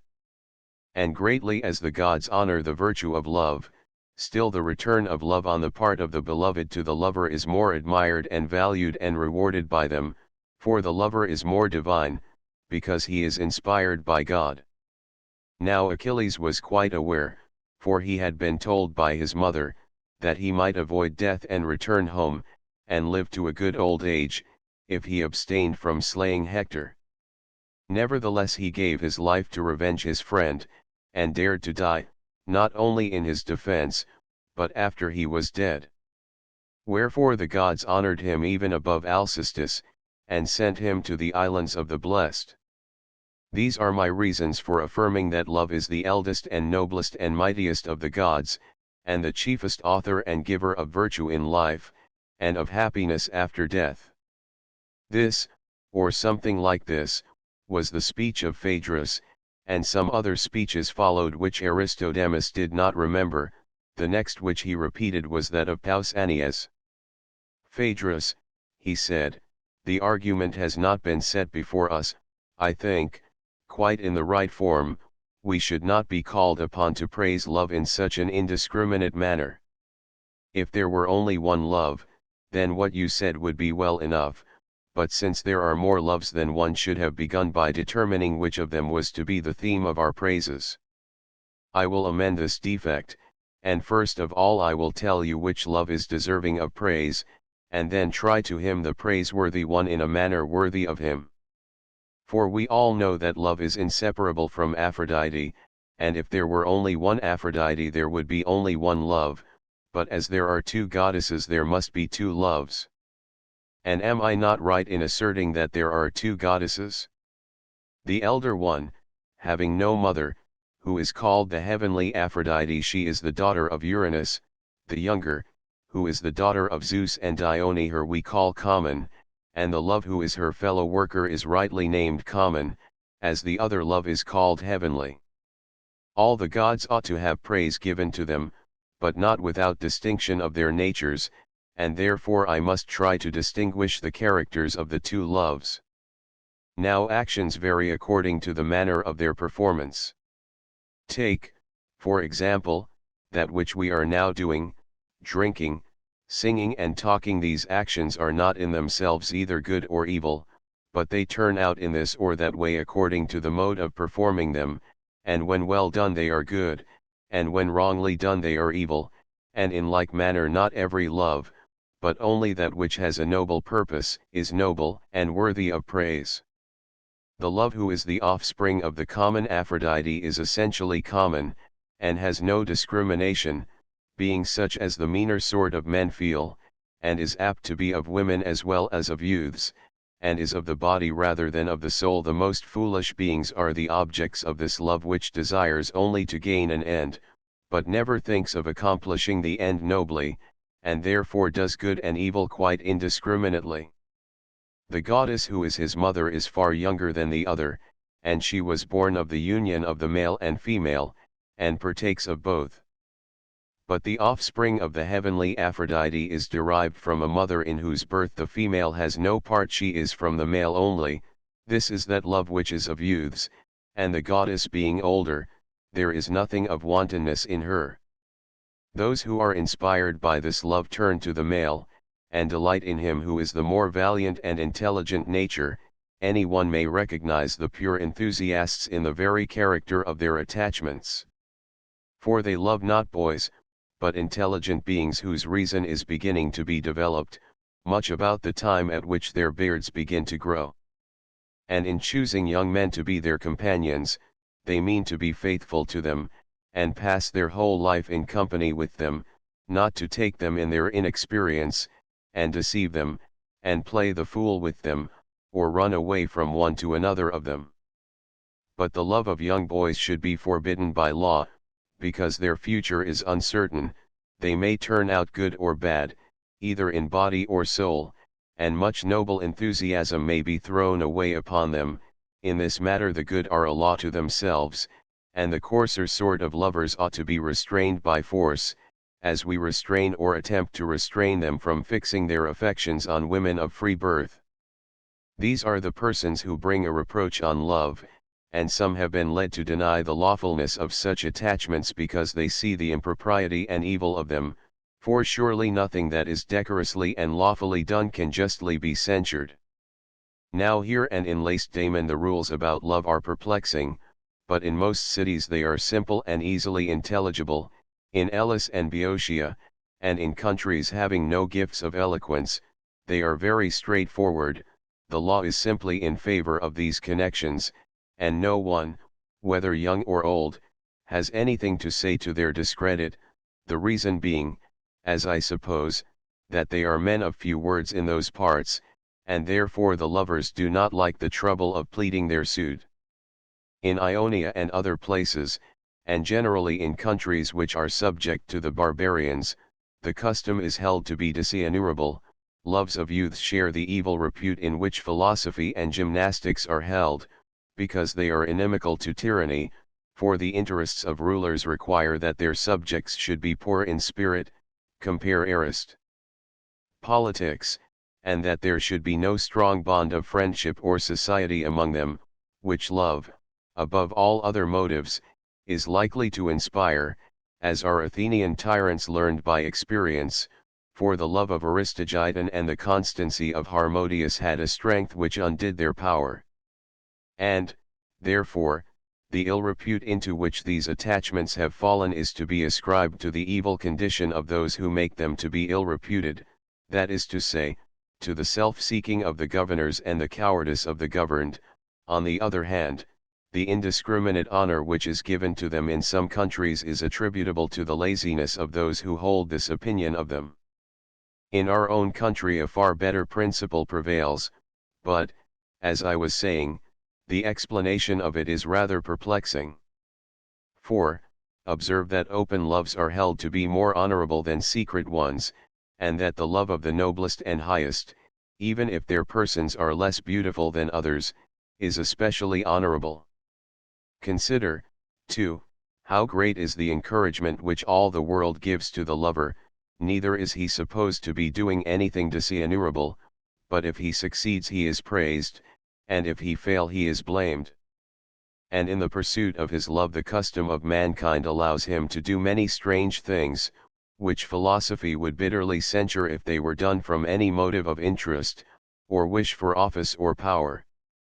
He may pray, and entreat, and supplicate, and swear, and lie on a mat at the door, and endure a slavery worse than that of any slave in any other case. Friends and enemies would be equally ready to prevent him, but now there is no friend who will be ashamed of him and admonish him, and no enemy will charge him with meanness or flattery. The actions of a lover have a grace which ennobles them, and custom has decided that they are highly commendable and that there no loss of character in them, and, what is strangest of all, he only may swear and forswear himself, so men say, and the gods will forgive his transgression, for there is no such thing as a lover's oath. Such is the entire liberty which gods and men have allowed the lover, according to the custom which prevails in our part of the world. From this point of view a man fairly argues that in Athens to love and to be loved is held to be a very honorable thing. But when parents forbid their sons to talk with their lovers, and place them under a tutor's care, who is appointed to see to these things, and their companions and equals cast in their teeth anything of the sort which they may observe, and their elders refuse to silence the reprover and do not rebuke them. Any one who reflects on all this will, on the contrary, think that we hold these practices to be most disgraceful. But, as I was saying at first, the truth as I imagine is, that whether such practices are honorable or whether they are dishonorable is not a simple question. They are honorable to him who follows them honorably, dishonorable to him who follows them dishonorably. There is dishonor in yielding to the evil, or in an evil manner, but there is honor in yielding to the good, or in an honorable manner. Evil is the vulgar lover who loves the body rather than the soul, inasmuch as he is not even stable, because he loves a thing which is in itself unstable, and therefore when the bloom of youth which he was desiring is over, he takes wing and flies away, in spite of all his words and promises, whereas the love of the noble disposition is lifelong, for it becomes one with the everlasting. The custom of our country would have both of them proven well and truly, and would have us yield to the one sort of lover and avoid the other, and therefore encourages some to pursue, and others to fly, testing both the lover and beloved in contests and trials, until they show to which of the two classes they respectively belong. And this is the reason why, in the first place, a hasty attachment is held to be dishonorable, because time is the true test of this as of most other things, and secondly there is a dishonor in being overcome by the love of money, or of wealth, or of political power, whether a man is frightened into surrender by the loss of them, or, having experienced the benefits of money and political corruption, is unable to rise above the seductions of them. For none of these things are of a permanent or lasting nature, not to mention that no generous friendship ever sprang from them. There remains, then, only one way of honorable attachment which custom allows in the beloved, and this is the way of virtue, for as we admitted that any service which the lover does to him is not to be accounted flattery or a dishonor to himself, so the beloved has one way only of voluntary service which is not dishonorable, and this is virtuous service. For we have a custom, and according to our custom any one who does service to another under the idea that he will be improved by him either in wisdom, or in some other particular of virtue, such a voluntary service, I say, is not to be regarded as a dishonor, and is not open to the charge of flattery. And these two customs, one the love of youth, and the other the practice of philosophy and virtue in general, ought to meet in one, and then the beloved may honorably indulge the lover. For when the lover and beloved come together, having each of them a law, and the lover thinks that he is right in doing any service which he can to his gracious loving one, and the other that he is right in showing any kindness which he can to him who is making him wise and good, the one capable of communicating wisdom and virtue, the other seeking to acquire them with a view to education and wisdom, when the two laws of love are fulfilled and meet in one, then, and then only, may the beloved yield with honor to the lover. Nor when love is of this disinterested sort is there any disgrace in being deceived, but in every other case there is equal disgrace in being or not being deceived. For he who is gracious to his lover under the impression that he is rich, and is disappointed of his gains because he turns out to be poor, is disgraced all the same, for he has done his best to show that he would give himself up to any one's uses base for the sake of money, but this is not honorable.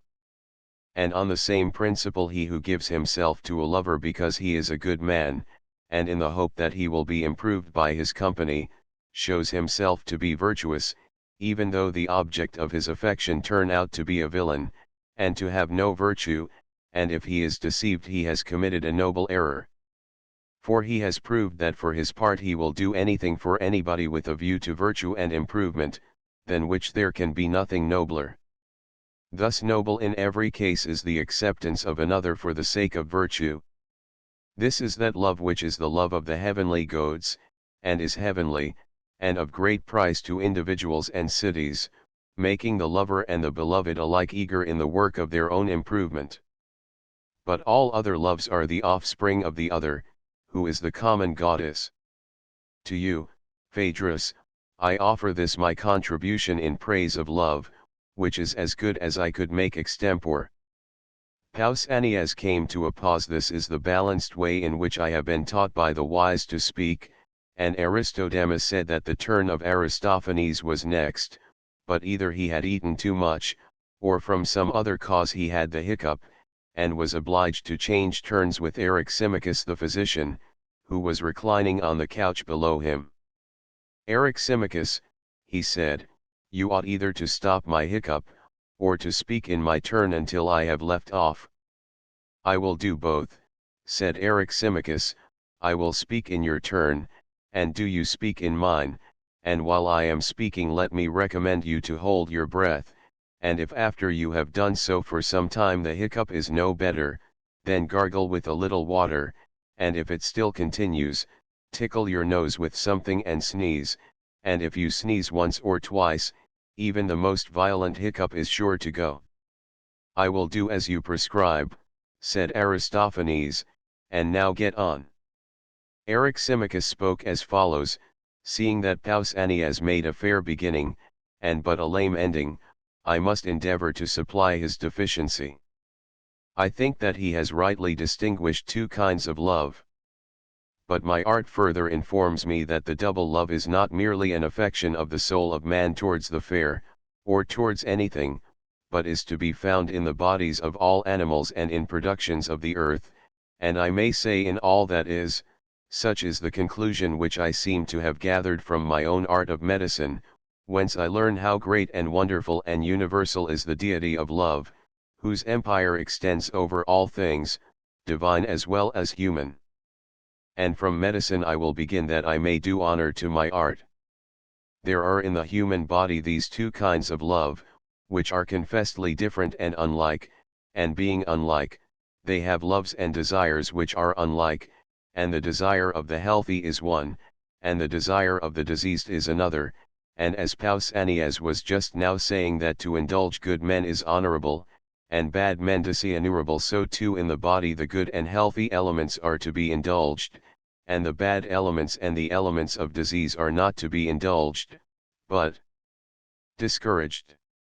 And this is what the physician has to do, and in this the art of medicine consists, for medicine may be regarded generally as the knowledge of the loves and desires of the body, and how to satisfy them or not, and the best physician is he who is able to separate fair love from foul, or to convert one into the other, and he who knows how to eradicate and how to implant love, whichever is required, and can reconcile the most hostile elements in the constitution and make them loving friends, is a skillful practitioner.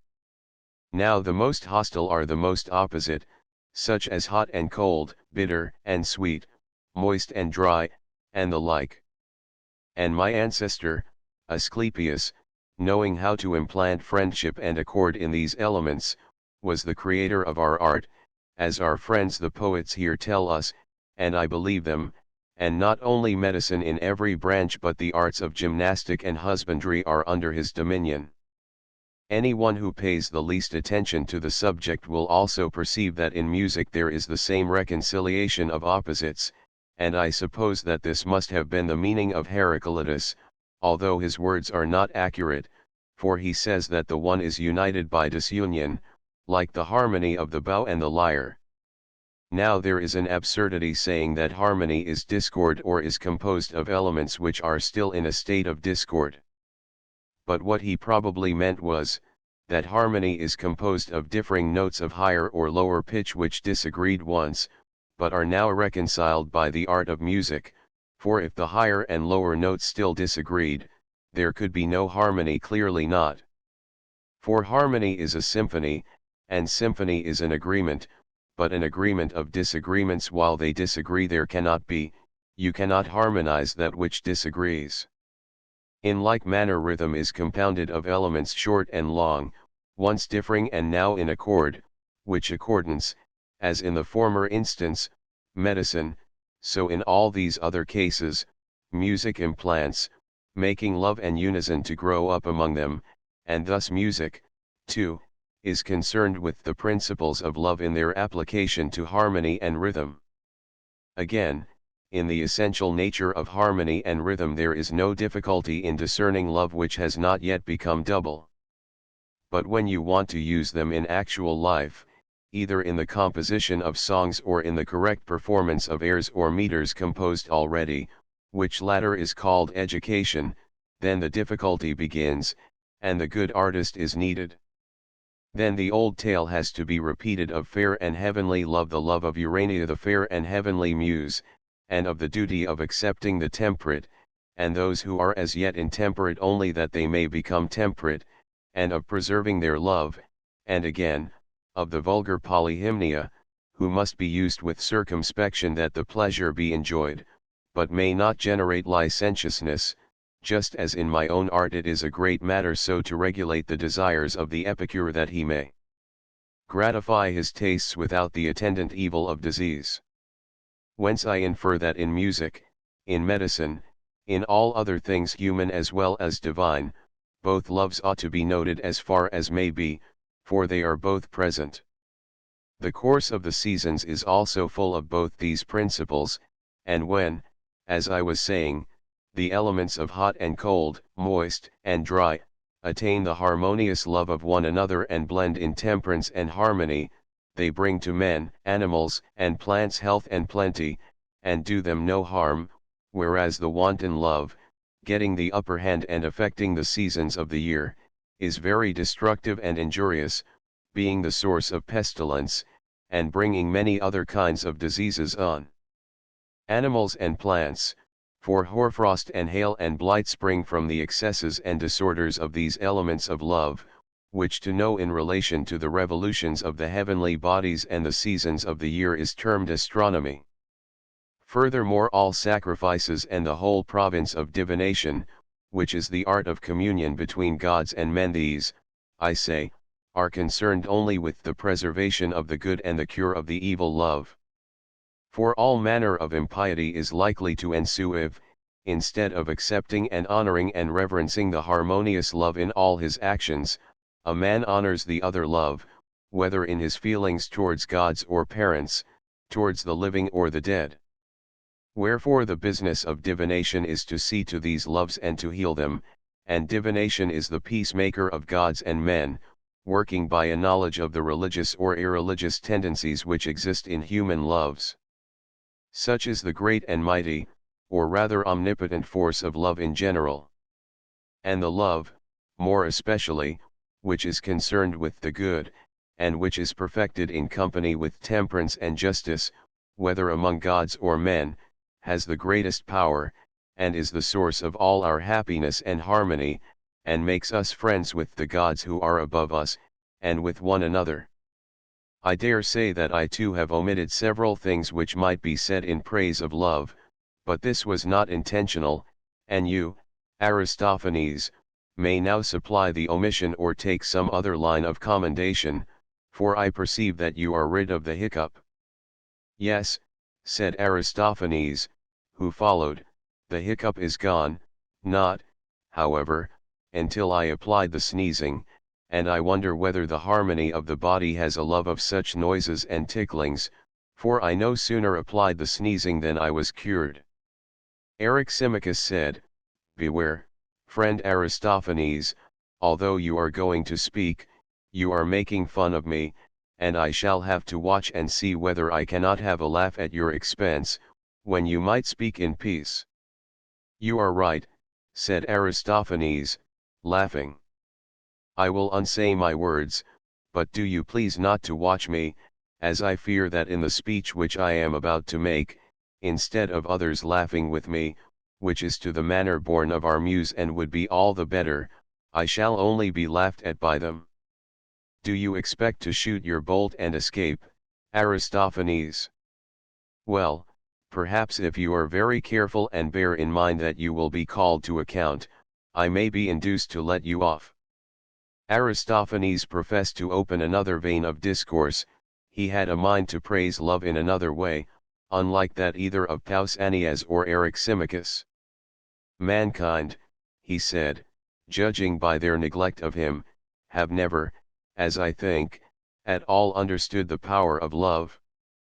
For if they had understood him they would surely have built noble temples and altars, and offered solemn sacrifices in his honor, but this is not done, and most certainly ought to be done, since of all the gods he is the best friend of men, the helper and the healer of the ills which are the great impediment to the happiness of the race. I will try to describe his power to you, and you shall teach the rest of the world what I am teaching you.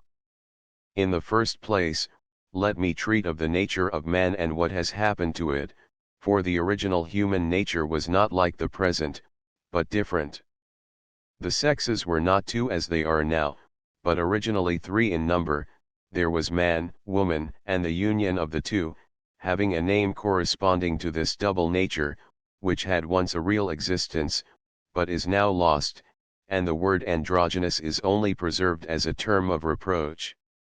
In the second place, the primeval man was round, his back and sides forming a circle, and he had 4 hands and 4 feet, one head with 2 faces, looking opposite ways, set on a round neck and precisely alike, also 4 ears, 2 privy members, and the remainder to correspond. He could walk upright as men now do, backwards or forwards as he pleased, and he could also roll over and over at a great pace, turning on his 4 hands and 4 feet, 8 in all, like tumblers going over and over with their legs in the air. This was when he wanted to run fast. Now the sexes were 3, and such as I have described them, because the sun, moon, and earth are 3, and the man was originally the child of the sun, the woman of the earth, and the man-woman of the moon, which is made up of sun and earth, and they were all round and moved round and round like their parents. Terrible was their might and strength, and the thoughts of their hearts were great, and they made an attack upon the gods. Of them is told the tale of Odes and Ephialtes who, as Homer says, dared to scale heaven, and would have laid hands upon the gods. Doubt reigned in the celestial councils. Should they kill them and annihilate the race with thunderbolts, as they had done the giants, then there would be an end of the sacrifices and worship which men offered to them, but, on the other hand, the gods could not suffer their insolence to be unrestrained. At last, after a good deal of reflection, Zeus discovered a way. He said, "Methinks I have a plan which will humble their pride and improve their manners. Men shall continue to exist, but I will cut them in two and then they will be diminished in strength and increased in numbers. This will have the advantage of making them more profitable to us. They shall walk upright on 2 legs, and if they continue insolent and will not be quiet, I will split them again and they shall hop about on a single leg." He spoke and cut men in 2, like a sorb apple which is halved for pickling, or as you might divide an egg with a hair, and as he cut them one after another, he bade Apollo give the face and the half of the neck a turn in order that the man might contemplate the section of himself. He would thus learn a lesson of humility. Apollo was also bidden to heal their wounds and compose their forms. So he gave a turn to the face and pulled the skin from the sides all over that which in our language is called the belly, like the purses which draw in, and he made one mouth at the center, which he fastened in a knot, the same which is called the navel. He also molded the breast and took out most of the wrinkles, much as a shoemaker might smooth leather upon a last. He left a few, however, in the region of the belly and navel, as a memorial of the primeval state. After the division the 2 parts of man, each desiring his other half, came together, and throwing their arms about one another, entwined in mutual embraces, longing to grow into one, they were on the point of dying from hunger and self-neglect, because they did not like to do anything apart, and when one of the halves died and the other survived, the survivor sought another mate, man or woman as we call them being the sections of entire men or women, and clung to that. They were being destroyed, when Zeus in pity of them invented a new plan. He turned the parts of generation round to the front, for this had not been always their position, and they sowed the seed no longer as hitherto like grasshoppers in the ground, but in one another, and after the transposition the male generated in the female in order that by the mutual embraces of man and woman they might breed, and the race might continue, or if man came to man they might be satisfied, and rest, and go their ways to the business of life. So ancient is the desire of one another which is implanted in us, reuniting our original nature, making one of two, and healing the state of man. Each of us when separated, having one side only, like a flatfish, is but the indenture of a man, and he is always looking for his other half.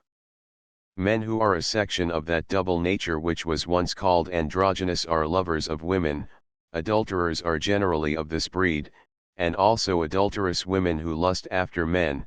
The women who are a section of the woman do not care for men, but have female attachments, the female companions are of this sort. But they who are a section of the male follow the male, and while they are young, being slices of the original man, they hang about men and embrace them, and they are themselves the best of boys and youths, because they have the most manly nature. Some indeed assert that they are shameless, but this is not true, for they do not act thus from any want of shame, but because they are valiant and manly, and have a manly countenance, and they embrace that which is like them. And these when they grow up become our statesmen, and these only, which is a great proof of the truth of what I am saying. When they reach manhood they are lovers of youth, and are not naturally inclined to marry or beget children if at all, they do so only in obedience to the law, but they are satisfied if they may be allowed to live with one another unwed, and such a nature is prone to love and ready to return love, always embracing that which is akin to him. And when one of them meets with his other half, the actual half of himself, whether he be a lover of youth or a lover of another sort, the pair are lost in an amazement of love and friendship and intimacy, and one will not be out of the other's sight, as I may say, even for a moment. These are the people who pass their whole lives together, yet they could not explain what they desire of one another. For the intense yearning which each of them has towards the other does not appear to be the desire of lovers' intercourse, but of something else which the soul of either evidently desires and cannot tell, and of which she has only a dark and doubtful presentiment.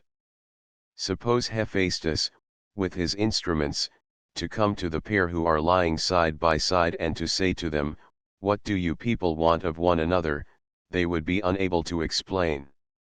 And suppose further, that when he saw their perplexity he said, "Do you desire to be wholly one, always day and night to be in one another's company?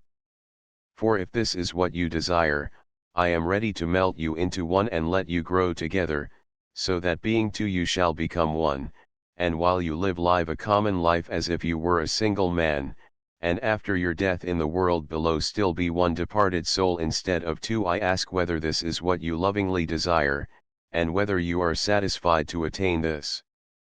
There is not a man of them who when he heard the proposal would deny or would not acknowledge that this meeting and melting into one another, this becoming one instead of two, was the very expression of his ancient need. Compare Arist. Pol.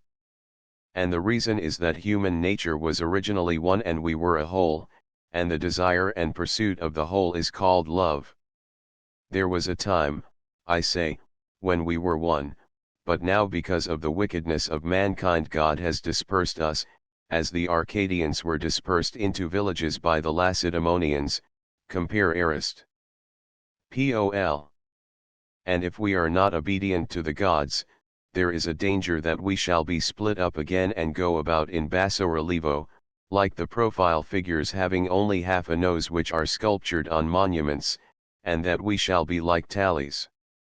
Wherefore let us exhort all men to piety, that we may avoid evil, and obtain the good, of which love is to us the Lord and Minister, and let no one oppose him. He is the enemy of the gods who opposes him. For if we are friends of the God and at peace with him we shall find our own true loves, which rarely happens in this world at present. I am serious, and therefore I must beg Eryximachus not to make fun or to find any allusion in what I am saying to Pausanias and Agathon, who, as I suspect, are both of the manly nature, and belong to the class which I have been describing. But my words have a wider application, they include men and women everywhere, and I believe that if our loves were perfectly accomplished, and each one returning to his primeval nature had his original true love, then our race would be happy. And if this would be best of all, the best in the next degree and under present circumstances must be the nearest approach to such an union, and that will be the attainment of a congenial love. Wherefore, if we would praise him who has given to us the benefit, we must praise the God Love, who is our greatest benefactor, both leading us in this life back to our own nature, and giving us high hopes for the future, for he promises that if we are pious, he will restore us to our original state, and heal us and make us happy and blessed. This, Eryximachus, is my discourse of love, which, although different to yours, I must beg you to leave unassailed by the shafts of your ridicule, in order that each may have his turn, each, or rather either, for Agathon and Socrates are the only ones left. Indeed, I am not going to attack you, said Eryximachus, for I thought your speech charming, and did I not know that Agathon and Socrates are masters in the art of love, I should be really afraid that they would have nothing to say, after the world of things which have been said already. But, for all that, I am not without hopes. Socrates said, you played your part well, Eryximachus, but if you were as I am now, or rather as I shall be when Agathon has spoken, you would, indeed, be in a great strait. You want to cast a spell over me, Socrates, said Agathon, in the hope that I may be disconcerted at the expectation raised among the audience that I shall speak well. I should be strangely forgetful, Agathon replied Socrates, of the courage and magnanimity which you showed when your own compositions were about to be exhibited, and you came upon the stage with the actors and faced the vast theatre altogether undismayed, if I thought that your nerves could be fluttered at a small party of friends. Do you think, Socrates, said Agathon, that my head is so full of the theatre as not to know how much more formidable to a man of sense a few good judges are than many fools?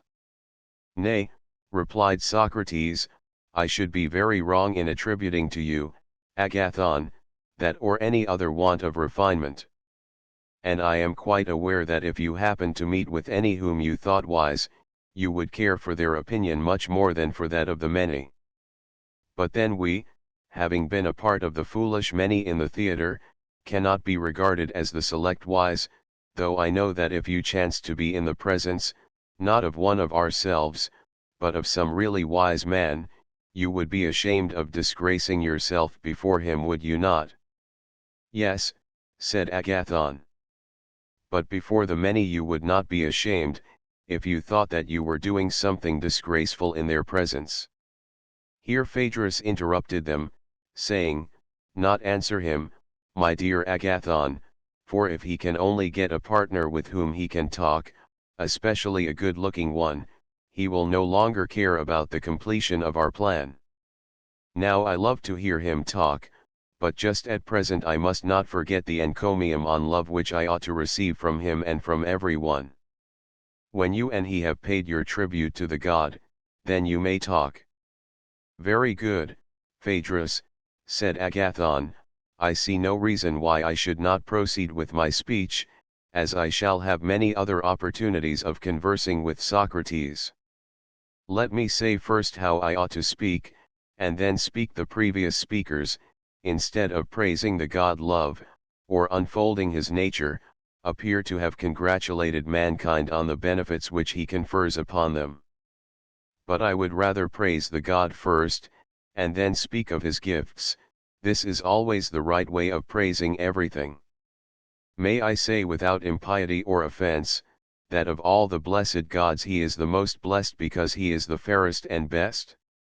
And he is the fairest, for, in the first place, he is the youngest, and of his youth he is himself the witness, fleeing out of the way of age, who is swift enough, swifter truly than most of us, like Love hates him and will not come near him, but youth and love live and move together like to like, as the proverb says. Many things were said by Phaedrus about love in which I agree with him, but I cannot agree that he is older than Iapetus and Cronus. Not so, I maintain him to be the youngest of the gods, and youthful ever. The ancient doings among the gods of which Hesiod and Parmenides spoke, if the tradition of them be true, were done of necessity and not of love.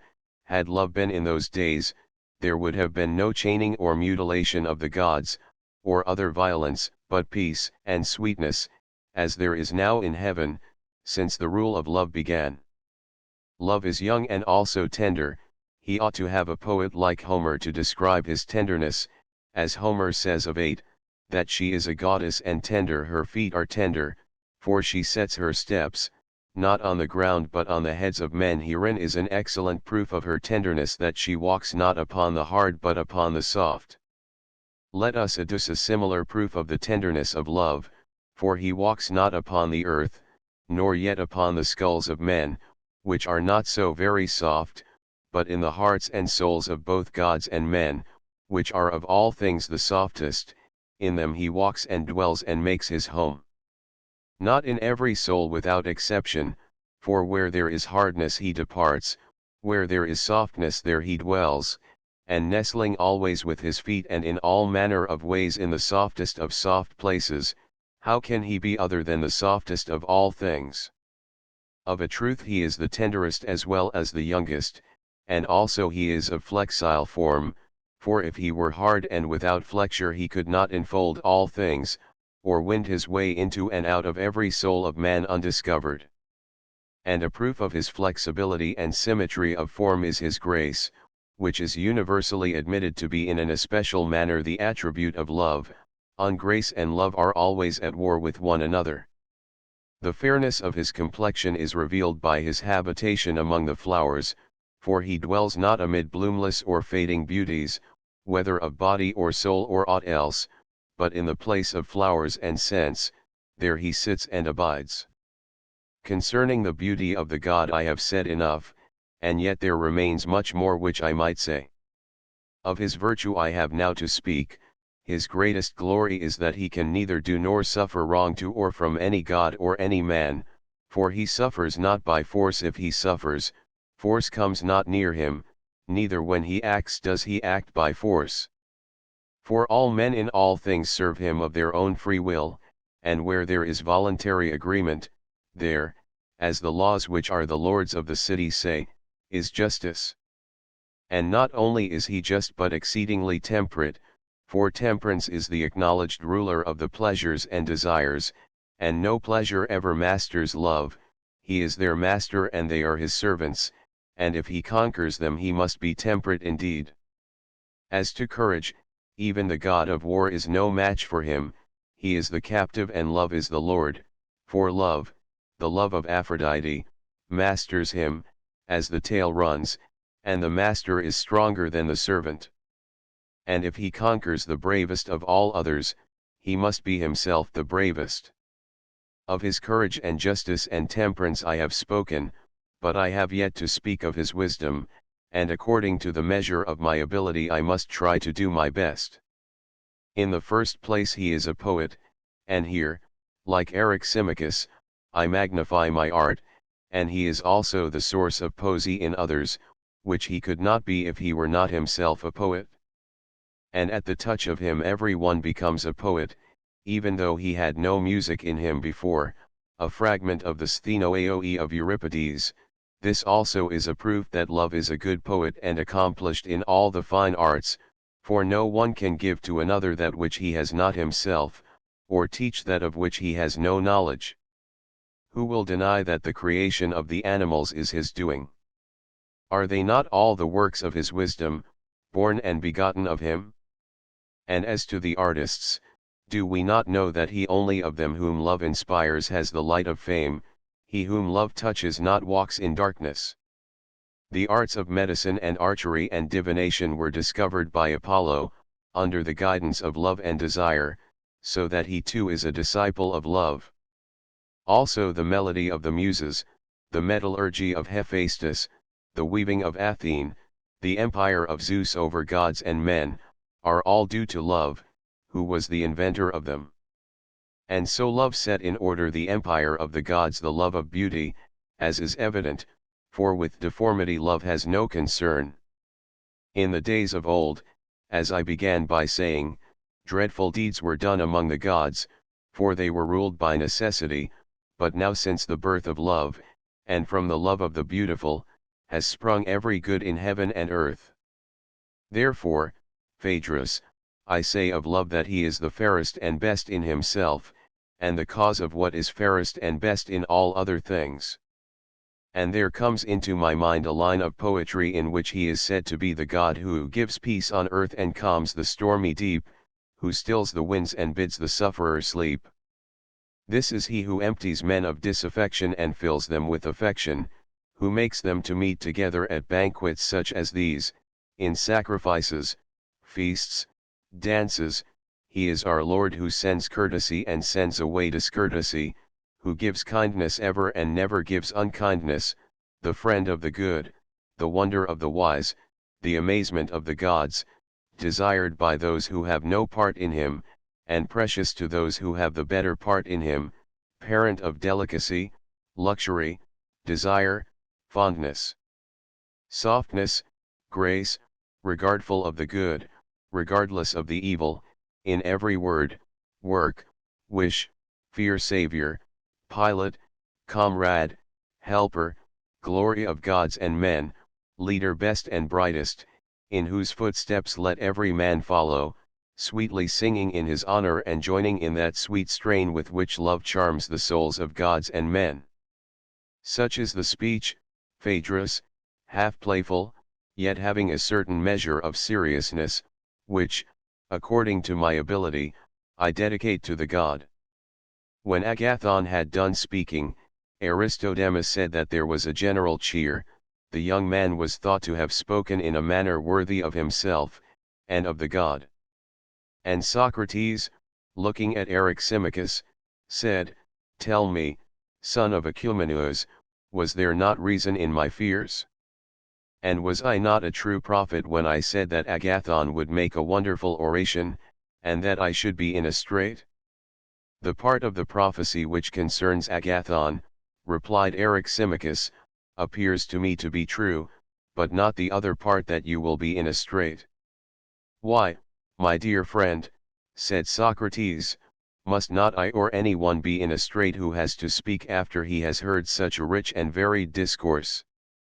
I am especially struck with the beauty of the concluding words. Who could listen to them without amazement? When I reflected on the immeasurable inferiority of my own powers, I was ready to run away for shame, if there had been a possibility of escape. For I was reminded of Gorgias, and at the end of his speech I fancied that Agathon was shaking at me the Gorgonian or Gorgonian head of the great master of rhetoric, which was simply to turn me and my speech into stone, as Homer says, Odyssey, and strike me dumb. And then I perceived how foolish I had been in consenting to take my turn with you in praising love, and saying that I too was a master of the art, when I really had no conception how anything ought to be praised. For in my simplicity I imagined that the topics of praise should be true, and that this being presupposed, out of the true the speaker was to choose the best and set them forth in the best manner. And I felt quite proud, thinking that I knew the nature of true praise, and should speak well. Whereas I now see that the intention was to attribute to love every species of greatness and glory, whether really belonging to him or not, without regard to truth or falsehood. That was no matter, for the original proposal seems to have been not that each of you should really praise love, but only that you should appear to praise him. And so you attribute to love every imaginable form of praise which can be gathered anywhere, and you say that he is all this, and the cause of all that, making him appear the fairest and best of all to those who know him not, for you cannot impose upon those who know him. And a noble and solemn hymn of praise have you rehearsed. But as I misunderstood the nature of the praise when I said that I would take my turn, I must beg to be absolved from the promise which I made in ignorance, and which, as Euripides would say, Eurip. Hippolytus, was a promise of the lips and not of the mind. Farewell then to such a strain, for I do not praise in that way, no, indeed, I cannot. But if you like to hear the truth about love, I am ready to speak in my own manner, though I will not make myself ridiculous by entering into any rivalry with you. Say then, Phaedrus, whether you would like to have the truth about love, spoken in any words and in any order which may happen to come into my mind at the time. Will that be agreeable to you? Aristodemus said that Phaedrus and the company bid him speak in any manner which he thought best. Then, he added, let me have your permission first to ask Agathon a few more questions, in order that I may take his admissions as the premises of my discourse. I grant the permission, said Phaedrus, put your questions. Socrates then proceeded as follows in the magnificent oration which you have just uttered. I think that you were right, my dear Agathon, in proposing to speak of the nature of love first and afterwards of his works. That is a way of beginning which I very much approve. And as you have spoken so eloquently of his nature, may I ask you further, whether love is the love of something or of nothing? And here I must explain myself. I do not want you to say that love is the love of a father or the love of a mother, that would be ridiculous, but to answer as you would, if I asked is a father of something? To which you would find no difficulty in replying, of a son or daughter, and the answer would be right. Very true, said Agathon. And you would say the same of a mother? He assented. Yet let me ask you one more question in order to illustrate my meaning. Is not a brother to be regarded essentially as a brother of something? Certainly, he replied. That is, of a brother or sister? Yes, he said. And now, said Socrates, I will ask about love. Is love of something or of nothing? Of something, surely, he replied. Keep in mind what this is, and tell me what I want to know, whether love desires that of which love is. Yes, surely. And does he possess, or does he not possess, that which he loves and desires? Probably not, I should say. Nay, replied Socrates, I would have you consider whether necessarily is not rather the word. The inference that he who desires something is in want of something, and that he who desires nothing is in want of nothing, is in my judgment, Agathon, absolutely and necessarily true. What do you think? I agree with you, said Agathon. Very good. Would he who is great, desire to be great, or he who is strong, desire to be strong? That would be inconsistent with our previous admissions. True. For he who is anything cannot want to be that which he is. Very true. And yet, added Socrates, if a man being strong desired to be strong, or being swift desired to be swift, or being healthy desired to be healthy, in that case he might be thought to desire something which he already has or is. I give the example in order that we may avoid misconception. For the possessors of these qualities, Agathon, must be supposed to have their respective advantages at the time, whether they choose or not, and who can desire that which he has. Therefore, when a person says, I am well and wish to be well, or I am rich and wish to be rich, and I desire simply to have what I have, to him we shall reply, you, my friend, having wealth and health and strength, want to have the continuance of them, for at this moment, whether you choose or no, you have them. And when you say, I desire that which I have and nothing else, is not your meaning that you want to have what you now have in the future? He must agree with us, must he not? He must, replied Agathon. Then, said Socrates, he desires that what he has at present may be preserved to him in the future, which is equivalent to saying that he desires something which is non-existent to him, and which as yet he has not got. Very true, he said. Then he and every one who desires, desires that which he has not already, and which is future and not present, and which he has not, and is not, and of which he is in want, these are the sort of things which love and desire seek. Very true, he said. Then now, said Socrates, let us recapitulate the argument. First, is not love of something, and of something too which is wanting to a man? Yes, he replied. Remember further what you said in your speech, or if you do not remember I will remind you. You said that the love of the beautiful set in order the empire of the gods, for that of deformed things there is no love. Did you not say something of that kind? Yes, said Agathon. Yes, my friend, and the remark was a just one. And if this is true, love is the love of beauty and not of deformity? He assented. And the admission has been already made that love is of something which a man wants and has not. True, he said. Then love wants and has not beauty? Certainly, he replied. And would you call that beautiful which wants and does not possess beauty? Certainly not. Then would you still say that love is beautiful? Agathon replied, I fear that I did not understand what I was saying. You made a very good speech, Agathon, replied Socrates, but there is yet one small question which I would fain ask. Is not the good also the beautiful? Yes. Then in wanting the beautiful, love wants also the good? I cannot refute you, Socrates, said Agathon. Let us assume that what you say is true. Say rather, beloved Agathon, that you cannot refute the truth, for Socrates is easily refuted. And now, taking my leave of you, I would rehearse a tale of love which I heard from Diotima of Mantinea. Compare one Alcibiades, a woman wise in this and in many other kinds of knowledge, who in the days of old, when the Athenians offered sacrifice before the coming of the plague, delayed the disease 10 years.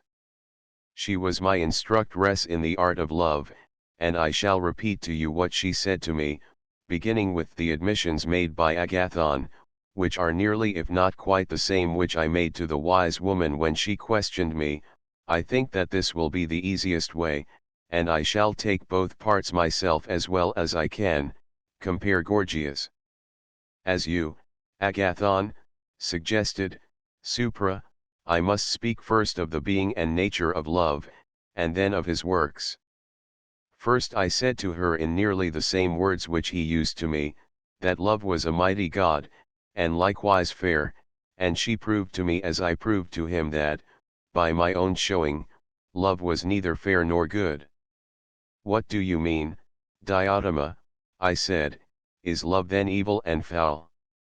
Hush, she cried, must that be foul which is not fair? Certainly, I said. And is that which is not wise, ignorant? Do you not see that there is a mean between wisdom and ignorance? And what may that be? I said. Right opinion, she replied, which, as you know, being incapable of giving a reason, is not knowledge, for how can knowledge be devoid of reason, nor again, ignorance, for neither can ignorance attain the truth, but is clearly something which is a mean between ignorance and wisdom? Quite true, I replied. Do not then insist, she said, that what is not fair is of necessity foul, or what is not good evil, or infer that because love is not fair and good he is therefore foul and evil, for he is in a mean between them. Well, I said, love is surely admitted by all to be a great God. By those who know or by those who do not know? By all. And how, Socrates, she said with a smile, can love be acknowledged to be a great God by those who say that he is not a God at all? And who are they? I said. You and I are two of them, she replied. How can that be? I said. It is quite intelligible, she replied, for you yourself would acknowledge that the gods are happy and fair. Of course you would you dare to say that any god was not? Certainly not, I replied. And you mean by the happy, those who are the possessors of things good or fair? Yes. And you admitted that love, because he was in want, desires those good and fair things of which he is in want? Yes, I did. But how can he be a God who has no portion in what is either good or fair? Impossible.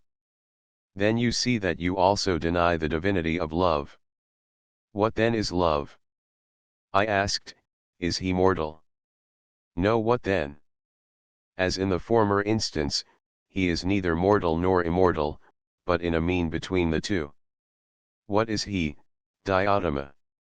He is a great spirit, daimon, and like all spirits he is intermediate between the divine and the mortal. And what, I said, is his power? He interprets, she replied, between gods and men, conveying and taking across to the gods the prayers and sacrifices of men, and to men the commands and replies of the gods. He is the mediator who spans the chasm which divides them, and therefore in him all is bound together, and through him the arts of the prophet and the priest, their sacrifices and mysteries and charms, and all prophecy and incantation, find their way. For God mingles not with man, but through love all the intercourse and converse of God with man, whether awake or asleep, is carried on. The wisdom which understands this is spiritual, all other wisdom, such as that of arts and handicrafts, is mean and vulgar. Now these spirits or intermediate powers are many and diverse, and one of them is love. And who, I said, was his father, and who his mother? The tale, she said, will take time, nevertheless I will tell you. On the birthday of Aphrodite there was a feast of the gods, at which the god Poros or Plenty, who is the son of Metis or Discretion, was one of the guests. When the feast was over, Peenia or Poverty, as the manner is on such occasions, came about the doors to beg.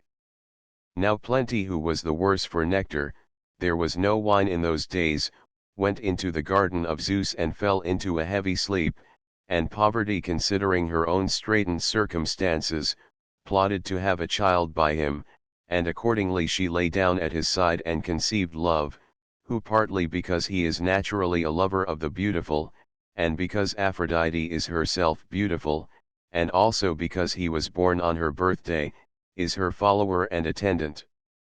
And as his parentage is, so also are his fortunes. In the first place he is always poor, and anything but tender and fair, as the many imagine him, and he is rough and squalid, and has no shoes, nor a house to dwell in, on the bare earth exposed he lies under the open heaven, in the streets, or at the doors of houses, taking his rest, and like his mother he is always in distress. Like his father too, whom he also partly resembles, he is always plotting against the fair and good, he is bold, enterprising, strong, a mighty hunter, always weaving some intrigue or other, keen in the pursuit of wisdom, fertile in resources, a philosopher at all times, terrible as an enchanter, sorcerer, sophist. He is by nature neither mortal nor immortal, but alive and flourishing at one moment when he is in plenty, and dead at another moment, and again alive by reason of his father's nature.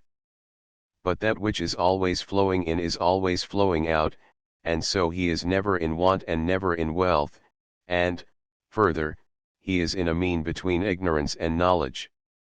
The truth of the matter is this: no god is a philosopher or seeker after wisdom, for he is wise already, nor does any man who is wise seek after wisdom. Neither do the ignorant seek after wisdom. For herein is the evil of ignorance, that he who is neither good nor wise is nevertheless satisfied with himself, he has no desire for that of which he feels no want. But who then, Diotima, I said, are the lovers of wisdom, if they are neither the wise nor the foolish? A child may answer that question, she replied, they are those who are in a mean between the two, love is one of them. For wisdom is a most beautiful thing, and love is of the beautiful, and therefore love is also a philosopher or lover of wisdom, and being a lover of wisdom is in a mean between the wise and the ignorant. And of this too his birth is the cause, for his father is wealthy and wise, and his mother poor and foolish. Such, my dear Socrates, is the nature of the spirit love. The error in your conception of him was very natural, and as I imagine from what you say, has arisen out of a confusion of love and the beloved, which made you think that love was all beautiful. For the beloved is the truly beautiful, and delicate, and perfect, and blessed, but the principle of love is of another nature, and is such as I have described. I said, O thou stranger woman, thou sayest well, but, assuming love to be such as you say, what is the use of him to men? That, Socrates, she replied, I will attempt to unfold. Of his nature and birth I have already spoken, and you acknowledge that love is of the beautiful. But someone will say, of the beautiful in what, Socrates and Diotima, or rather let me put the question more clearly, and ask, when a man loves the beautiful, what does he desire? I answered her that the beautiful may be his. Still, she said, the answer suggests a further question, what is given by the possession of beauty? To what you have asked, I replied, I have no answer ready. Then, she said, let me put the word good in the place of the beautiful, and repeat the question once more, if he who loves loves the good, what is it then that he loves? The possession of the good, I said. And what does he gain who possesses the good? Happiness, I replied. There is less difficulty in answering that question. Yes, she said, the happy are made happy by the acquisition of good things. Nor is there any need to ask why a man desires happiness, the answer is already final. You are right, I said. And is this wish and this desire common to all? And do all men always desire their own good, or only some men, what say you? All men, I replied, the desire is common to all. Why, then, she rejoined, are not all men, Socrates, said to love, but only some of them? Whereas you say that all men are always loving the same things. I myself wonder, I said, why this is. There is nothing to wonder at, she replied, the reason is that one part of love is separated off and receives the name of the whole, but the other parts have other names. Give an illustration, I said. She answered me as follows, there is poetry, which, as you know, is complex and manifold. All creation or passage of non-being into being is poetry or making, and the processes of all art are creative, and the masters of arts are all poets or makers. Very true. Still, she said, you know that they are not called poets, but have other names, only that portion of the art which is separated off from the rest, and is concerned with music and meter, is termed poetry, and they who possess poetry in the sense of the word are called poets. Very true, I said. And the same holds of love. For you may say generally that all desire of good and happiness is only the great and subtle power of love, but they who are drawn towards him by any other path, whether the path of money-making or gymnastics or philosophy, are not called lovers. The name of the whole is appropriated to those whose affection takes one form only. They alone are said to love, or to be lovers. I dare say, I replied, that you are right. Yes, she added, and you hear people say that lovers are seeking for their other half, but I say that they are seeking neither for the half of themselves, nor for the whole, unless the half or the whole be also a good. And they will cut off their own hands and feet and cast them away, if they are evil, for they love not what is their own, unless perchance there be some one who calls what belongs to him the good, and what belongs to another the evil. For there is nothing which men love but the good. Is there anything? Certainly, I should say, that there is nothing.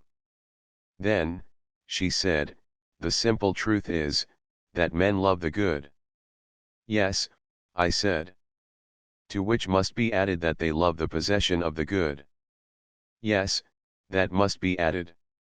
And not only the possession, but the everlasting possession of the good. That must be added too. Then love, she said, may be described generally as the love of the everlasting possession of the good. That is most true. Then if this be the nature of love, can you tell me further, she said, what is the manner of the pursuit? What are they doing who show all this eagerness and heat which is called love? And what is the object which they have in view? Answer me. Nay, Diotima, I replied, if I had known, I should not have wondered at your wisdom, neither should I have come to learn from you about this very matter. Well, she said, I will teach you the object which they have in view is birth in beauty, whether of body or soul. I do not understand you, I said, the oracle requires an explanation. I will make my meaning clearer, she replied.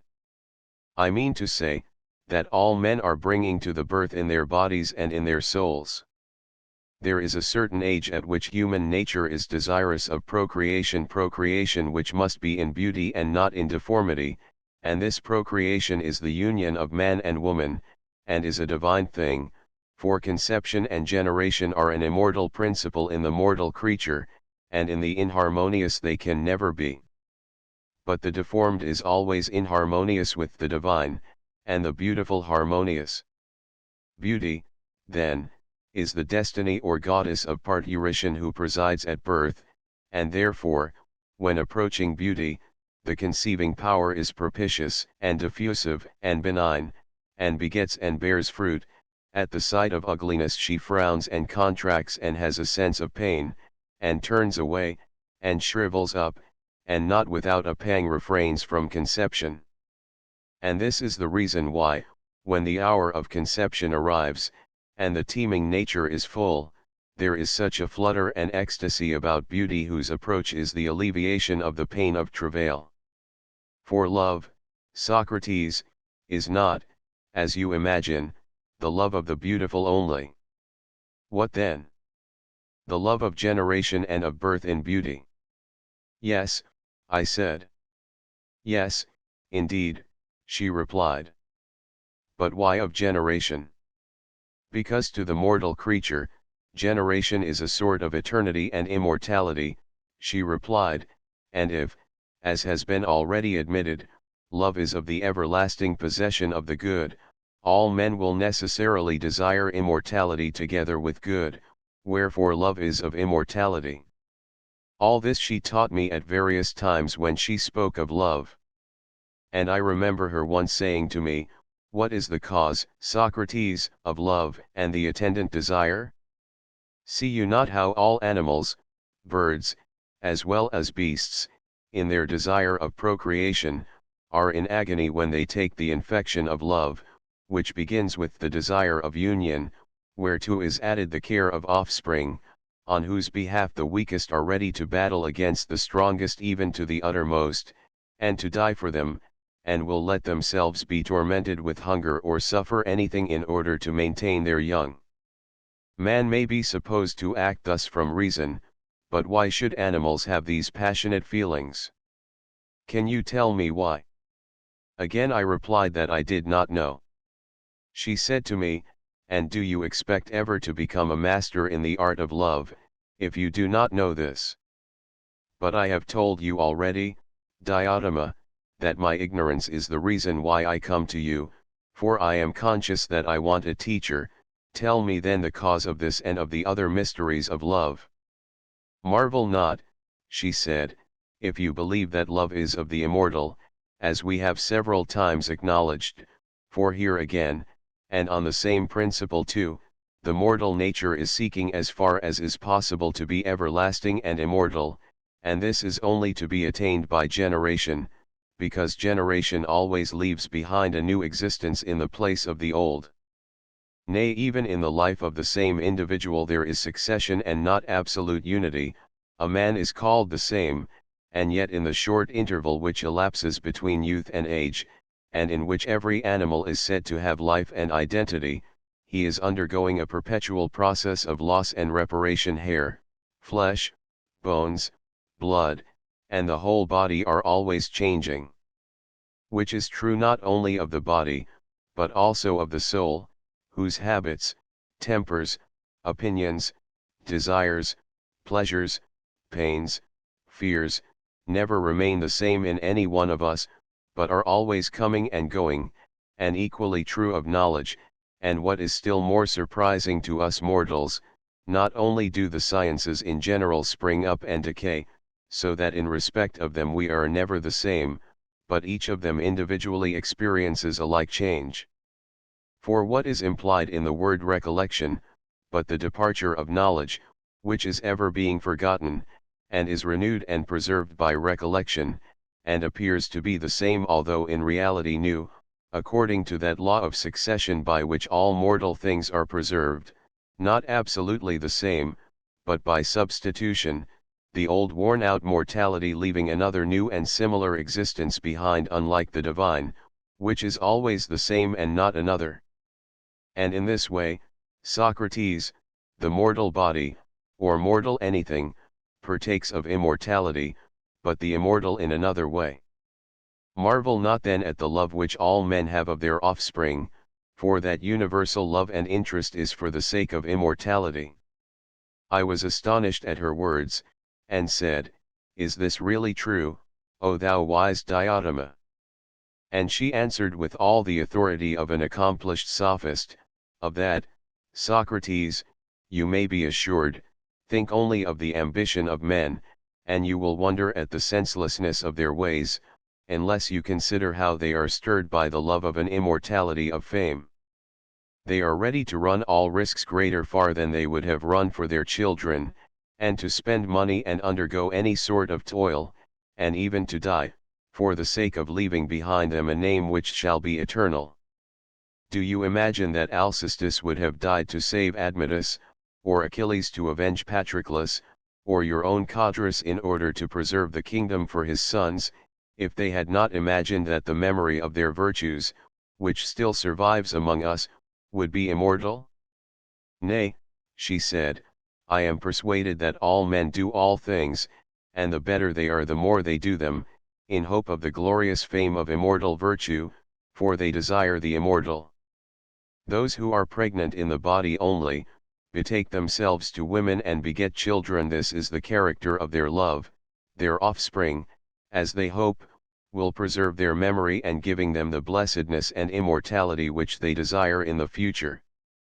But souls which are pregnant, for there certainly are men who are more creative in their souls than in their bodies, conceive that which is proper for the soul to conceive or contain.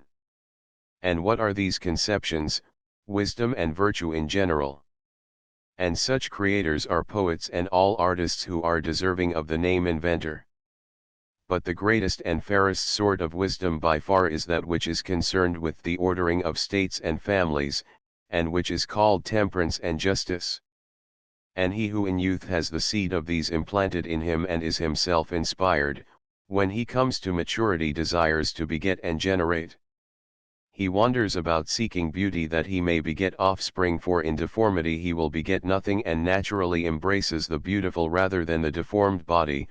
Above all, when he finds a fair and noble and well-nurtured soul, he embraces the two in one person, and to such an one he is full of speech about virtue and the nature and pursuits of a good man, and he tries to educate him, and at the touch of the beautiful which is ever present to his memory, even when absent, he brings forth that which he had conceived long before, and in company with him tends that which he brings forth, and they are married by a far nearer tie and have a closer friendship than those who beget mortal children, for the children who are their common offspring are fairer and more immortal. Who, when he thinks of Homer and Hesiod and other great poets, would not rather have their children than ordinary human ones? Who would not emulate them in the creation of children such as theirs, which have preserved their memory and given them everlasting glory. Or who would not have such children as Lycurgus left behind him to be the saviors, not only of Lacedaemon, but of Hellas, as one may say. There is Solon, too, who is the revered father of Athenian laws, and many others there are in many other places, both among Hellenes and barbarians, who have given to the world many noble works, and have been the parents of virtue of every kind, and many temples have been raised in their honor for the sake of children such as theirs, which were never raised in honor of any one, for the sake of his mortal children. These are the lesser mysteries of love, into which even you, Socrates, may enter, to the greater and more hidden ones which are the crown of these, and to which, if you pursue them in a right spirit, they will lead. I know not whether you will be able to attain. But I will do my utmost to inform you, and do you follow if you can.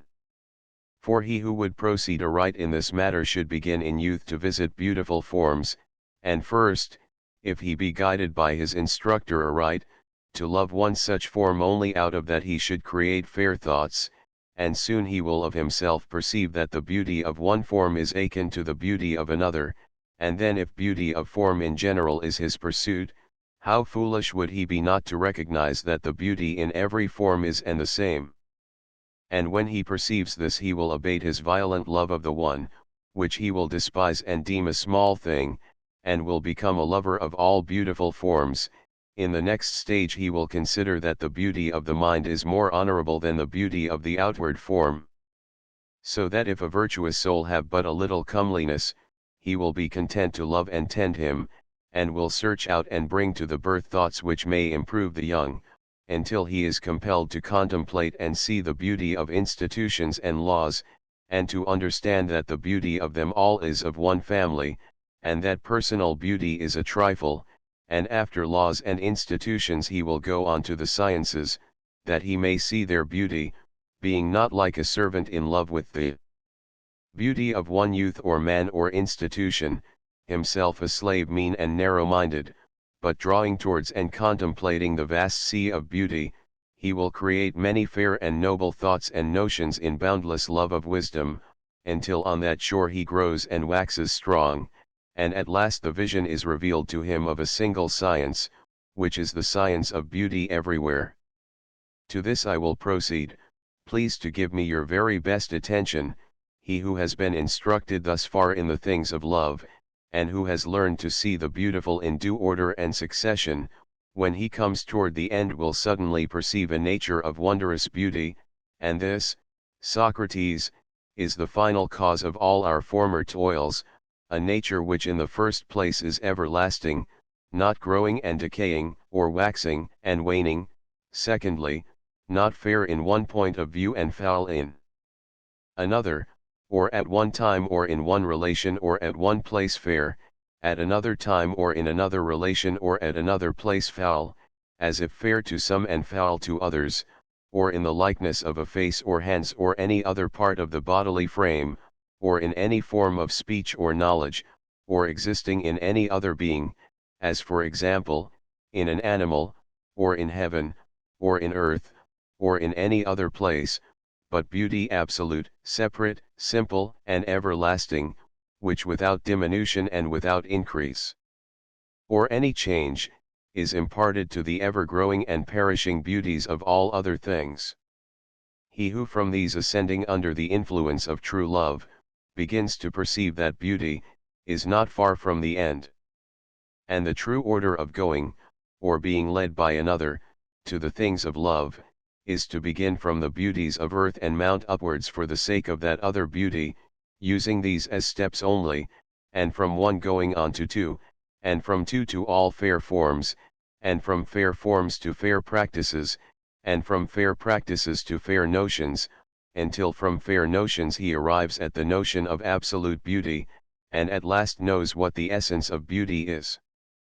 This, my dear Socrates, said the stranger of Mantinea, is that life above all others which man should live, in the contemplation of beauty absolute, a beauty which if you once beheld, you would see not to be after the measure of gold, and garments, and fair boys and youths, whose presence now entrances you, and you and many a one would be content to live seeing them only and conversing with them without meat or drink, if that were possible. You only want to look at them and to be with them. But what if man had eyes to see the true beauty, the divine beauty, I mean, pure and clear and unalloyed, not clogged with the pollutions of mortality and all the colors and vanities of human life, thither looking, and holding converse with the true beauty simple and divine.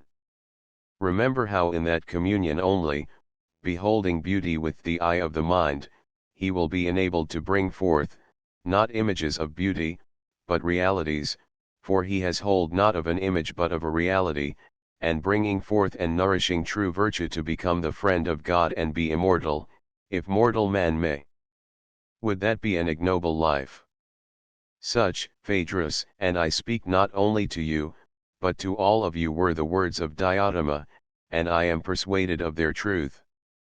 And being persuaded of them, I try to persuade others, that in the attainment of this end human nature will not easily find a helper better than love, and therefore, also, I say that every man ought to honor him as I myself honor him, and walk in his ways, and exhort others to do the same, and praise the power and spirit of love according to the measure of my ability now and ever.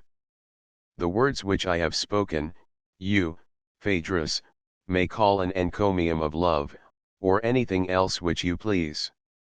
When Socrates had done speaking, the company applauded, and Aristophanes was beginning to say something in answer to the allusion which Socrates had made to his own speech, when suddenly there was a great knocking at the door of the house, as of revellers, and the sound of a flute girl was heard. Agathon told the attendants to go and see who were the intruders. If they are friends of ours, he said, invite them in, but if not, say that the drinking is over. A little while afterwards they heard the voice of Alcibiades resounding in the court. He was in a great state of intoxication, and kept roaring and shouting, "Where is Agathon? Lead me to Agathon," and at length, supported by the flute girl and some of his attendants, he found his way to them. "Hail, friends," he said, appearing at the door crowned with a massive garland of ivy and violets, his head flowing with ribbons. "Will you have a very drunken man as a companion of your revels? Or shall I crown Agathon, which was my intention in coming, and go away? For I was unable to come yesterday, and therefore I am here today, carrying on my head these ribbons, that taking them from my own head, I may crown the head of this fairest and wisest of men, as I may be allowed to call him. Will you laugh at me because I am drunk? Yet I know very well that I am speaking the truth, although you may laugh. But first tell me, if I come in, shall we have the understanding of which I spoke? Will you have a very drunken man, etc.? Will you drink with me or not?" The company were vociferous in begging that he would take his place among them, and Agathon specially invited him. Thereupon he was led in by the people who were with him, and as he was being led, intending to crown Agathon, he took the ribbons from his own head and held them in front of his eyes. He was thus prevented from seeing Socrates, who made way for him, and Alcibiades took the vacant place between Agathon and Socrates, and in taking the place he embraced Agathon and crowned him. "Take off his sandals," said Agathon, "and let him make a third on the same couch." "By all means, but who makes the third partner in our revels?" said Alcibiades, turning round, and starting up as he caught sight of Socrates. "By Heracles," he said, "what is this? Here is Socrates always lying in wait for me, and always, as his way is, coming out at all sorts of unsuspected places, and now, what have you to say for yourself, and why are you lying here, where I perceive that you have contrived to find a place, not by a joker or lover of jokes, like Aristophanes, but by the fairest of the company?" Socrates turned to Agathon and said, "I must ask you to protect me, Agathon, for the passion of this man has grown quite a serious matter to me. Since I became his admirer I have never been allowed to speak to any other fair one, or so much as to look at them. If I do, he goes wild with envy and jealousy, and not only abuses me but can hardly keep his hands off me, and at this moment he may do me some harm. Please to see to this, and either reconcile me to him, or, if he attempts violence, protect me, as I am in bodily fear of his mad and passionate attempts. There can never be reconciliation between you and me, said Alcibiades, but for the present I will defer your chastisement.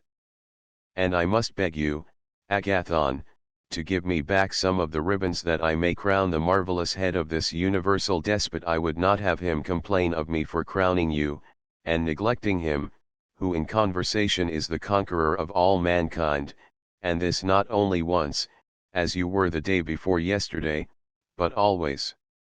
Whereupon, taking some of the ribbons, he crowned Socrates, and again reclined. Then he said, You seem, my friends, to be sober, which is a thing not to be endured. You must drink, for that was the agreement under which I was admitted, and I elect myself master of the feast until you are well drunk. Let us have a large goblet, Agathon, or rather, he said, addressing the attendant, bring me that wine cooler. The wine cooler which had caught his eye was a vessel holding more than 2 quarts. This he filled and emptied, and bade the attendant fill it again for Socrates. Observe, my friends, said Alcibiades, that this ingenious trick of mine will have no effect on Socrates, for he can drink any quantity of wine and not be at all nearer being drunk. Socrates drank the cup which the attendant filled for him. Eryximachus said, What is this, Alcibiades? Are we to have neither conversation nor singing over our cups, but simply to drink as if we were thirsty? Alcibiades replied, Hail, worthy son of a most wise and worthy sire. The same to you, said Eryximachus, but what shall we do? That I leave to you, said Alcibiades. The wise physician skilled our wounds to heal, from Pope's Homer, il, shall prescribe and we will obey. What do you want? Well, said Eryximachus, before you appeared we had passed a resolution that each one of us in turn should make a speech in praise of love, and as good a one as he could. The turn was passed round from left to right, and as all of us have spoken, and you have not spoken but have well drunken, you ought to speak, and then impose upon Socrates any task which you please, and he on his right-hand neighbor, and so on. That is good, Eryximachus, said Alcibiades, and yet the comparison of a drunken man's speech with those of sober men is hardly fair, and I should like to know, sweet friend, whether you really believe what Socrates was just now saying, for I can assure you that the very reverse is the fact, and that if I praise any one but himself in his presence, whether God or man, he will hardly keep his hands off me. For shame, said Socrates. Hold your tongue, said Alcibiades, for by Poseidon, there is no one else whom I will praise when you are of the company. Well then, said Eryximachus, if you like praise Socrates. What do you think, Eryximachus?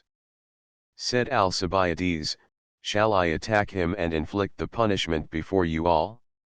What are you about? Said Socrates, are you going to raise a laugh at my expense? Is that the meaning of your praise? I am going to speak the truth, if you will permit me. I not only permit, but exhort you to speak the truth. Then I will begin at once, said Alcibiades, and if I say anything which is not true, you may interrupt me if you will, and say that is a lie, though my intention is to speak the truth. But you must not wonder if I speak anyhow as things come into my mind, for the fluent and orderly enumeration of all your singularities is not a task which is easy to a man in my condition. And now, my boys, I shall praise Socrates in a figure which will appear to him to be a caricature, and yet I speak, not to make fun of him, but only for the truth's sake. I say, that he is exactly like the busts of Silenus, which are set up in the statuaries' shops, holding pipes and flutes in their mouths, and they are made to open in the middle, and have images of gods inside them. I say also that he is like Marsyas the satyr. You yourself will not deny, Socrates, that your face is like that of a satyr. And there is a resemblance in other points too.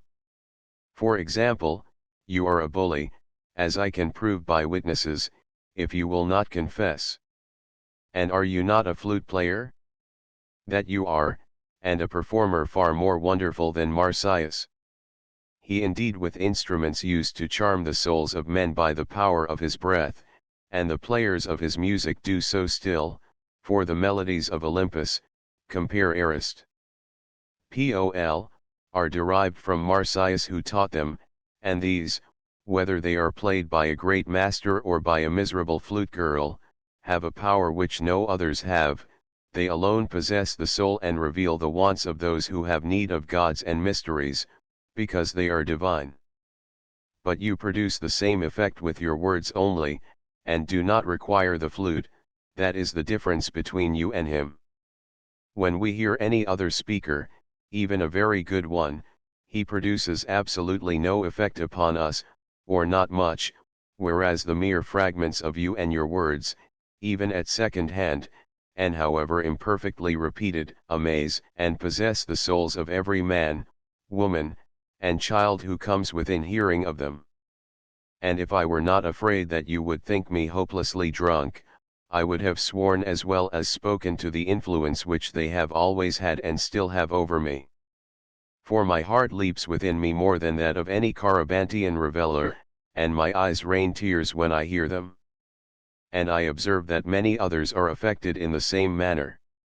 I have heard Pericles and other great orators, and I thought that they spoke well, but I never had any similar feeling, my soul was not stirred by them, nor was I angry at the thought of my own slavish state.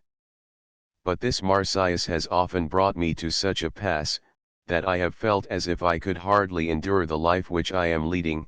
This, Socrates, you will admit, and I am conscious that if I did not shut my ears against him, and fly as from the voice of the siren, my fate would be like that of others. He would transfix me, and I should grow old sitting at his feet. For he makes me confess that I ought not to live as I do, neglecting the wants of my own soul, and busying myself with the concerns of the Athenians, therefore I hold my ears and tear myself away from him. And he is the only person who ever made me ashamed, which you might think not to be in my nature, and there is no one else who does the same. For I know that I cannot answer him or say that I ought not to do as he bids, but when I leave his presence the love of popularity gets the better of me. And therefore I run away and fly from him, and when I see him I am ashamed of what I have confessed to him.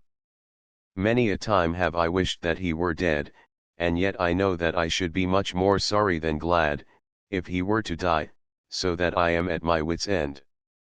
And this is what I and many others have suffered from the flute playing of this satyr. Yet hear me once more while I show you how exact the image is, and how marvelous his power. For let me tell you, none of you know him, but I will reveal him to you. Having begun, I must go on. See you how fond he is of the fair? He is always with them and is always being smitten by them, and then again he knows nothing and is ignorant of all things, such is the appearance which he puts on. Is he not like a Silenus in this? To be sure he is, his outer mask is the carved head of the Silenus, but, O my companions in drink, when he is opened, what temperance there is residing within! Know you that beauty and wealth and honor, at which the many wonder, are of no account with him, and are utterly despised by him? He regards not at all the persons who are gifted with them, mankind are nothing to him, all his life is spent in mocking and flouting at them. But when I opened him, and looked within at his serious purpose, I saw in him divine and golden images of such fascinating beauty that I was ready to do in a moment whatever Socrates commanded. They may have escaped the observation of others, but I saw them. Now I fancied that he was seriously enamored of my beauty, and I thought that I should therefore have a grand opportunity of hearing him tell what he knew, for I had a wonderful opinion of the attractions of my youth. In the prosecution of this design, when I next went to him, I sent away the attendant who usually accompanied me. I will confess the whole truth, and beg you to listen, and if I speak falsely, do you, Socrates, expose the falsehood. Well, he and I were alone together, and I thought that when there was nobody with us, I should hear him speak the language which lovers use to their loves when they are by themselves, and I was delighted. Nothing of the sort, he conversed as usual, and spent the day with me and then went away. Afterwards I challenged him to the palaestra, and he wrestled and closed with me several times when there was no one present. I fancied that I might succeed in this manner. Not a bit, I made no way with him. Lastly, as I had failed hitherto, I thought that I must take stronger measures and attack him boldly, and, as I had begun, not give him up, but see how matters stood between him and me. So I invited him to sup with me, just as if he were a fair youth, and I a designing lover. He was not easily persuaded to come. He did, however, after a while accept the invitation, and when he came the first time, he wanted to go away at once as soon as supper was over, and I had not the face to detain him. The second time, still in pursuance of my design, after we had supped, I went on conversing far into the night, and when he wanted to go away, I pretended that the hour was late and that he had much better remain. So he lay down on the couch next to me, the same on which he had supped, and there was no one but ourselves sleeping in the apartment. All this may be told without shame to anyone. But what follows I could hardly tell you if I were sober. Yet as the proverb says, in vino veritas, whether with boys, or without them, in allusion to two proverbs, and therefore I must speak. Nor, again, should I be justified in concealing the lofty actions of Socrates when I come to praise him. Moreover, I have felt the serpent's sting, and he who has suffered, as they say, is willing to tell his fellow sufferers only, as they alone will be likely to understand him, and will not be extreme in judging of the sayings or doings which have been wrung from his agony. For I have been bitten by a more than viper's tooth. I have known in my soul, or in my heart, or in some other part, that worst of pangs, more violent in ingenuous youth than any serpent's tooth, the pang of philosophy, which will make a man say or do anything. And you whom I see around me, Phaedrus and Agathon and Eryximachus and Pausanias and Aristodemus and Aristophanes, all of you, and I need not say Socrates himself, have had experience of the same madness and passion in your longing after wisdom. Therefore listen and excuse my doings then and my sayings now. But let the attendants and other profane and unmannered persons close up the doors of their ears. When the lamp was put out and the servants had gone away, I thought that I must be plain with him and have no more ambiguity. So I gave him a shake, and I said, Socrates, are you asleep? No, he said. Do you know what I am meditating? What are you meditating? He said. I think, I replied, that of all the lovers whom I have ever had you are the only one who is worthy of me, and you appear to be too modest to speak. Now I feel that I should be a fool to refuse you this or any other favor, and therefore I come to lay at your feet all that I have and all that my friends have, in the hope that you will assist me in the way of virtue, which I desire above all things, and in which I believe that you can help me better than any one else. And I should certainly have more reason to be ashamed of what wise men would say if I were to refuse a favor to such as you, than of what the world, who are mostly fools, would say of me if I granted it. To these words he replied in the ironical manner which is so characteristic of him: Alcibiades, my friend, you have indeed an elevated aim if what you say is true, and if there really is in me any power by which you may become better, truly you must see in me some rare beauty of a kind infinitely higher than any which I see in you. And therefore, if you mean to share with me and to exchange beauty for beauty, you will have greatly the advantage of me. You will gain true beauty in return for appearance like diamede, gold in exchange for brass. But look again, sweet friend, and see whether you are not deceived in me. The mind begins to grow critical when the bodily eye fails, and it will be a long time before you get old.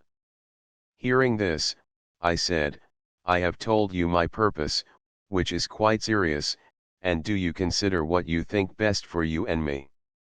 That is good, he said. At some other time then we will consider and act as seems best about this and about other matters.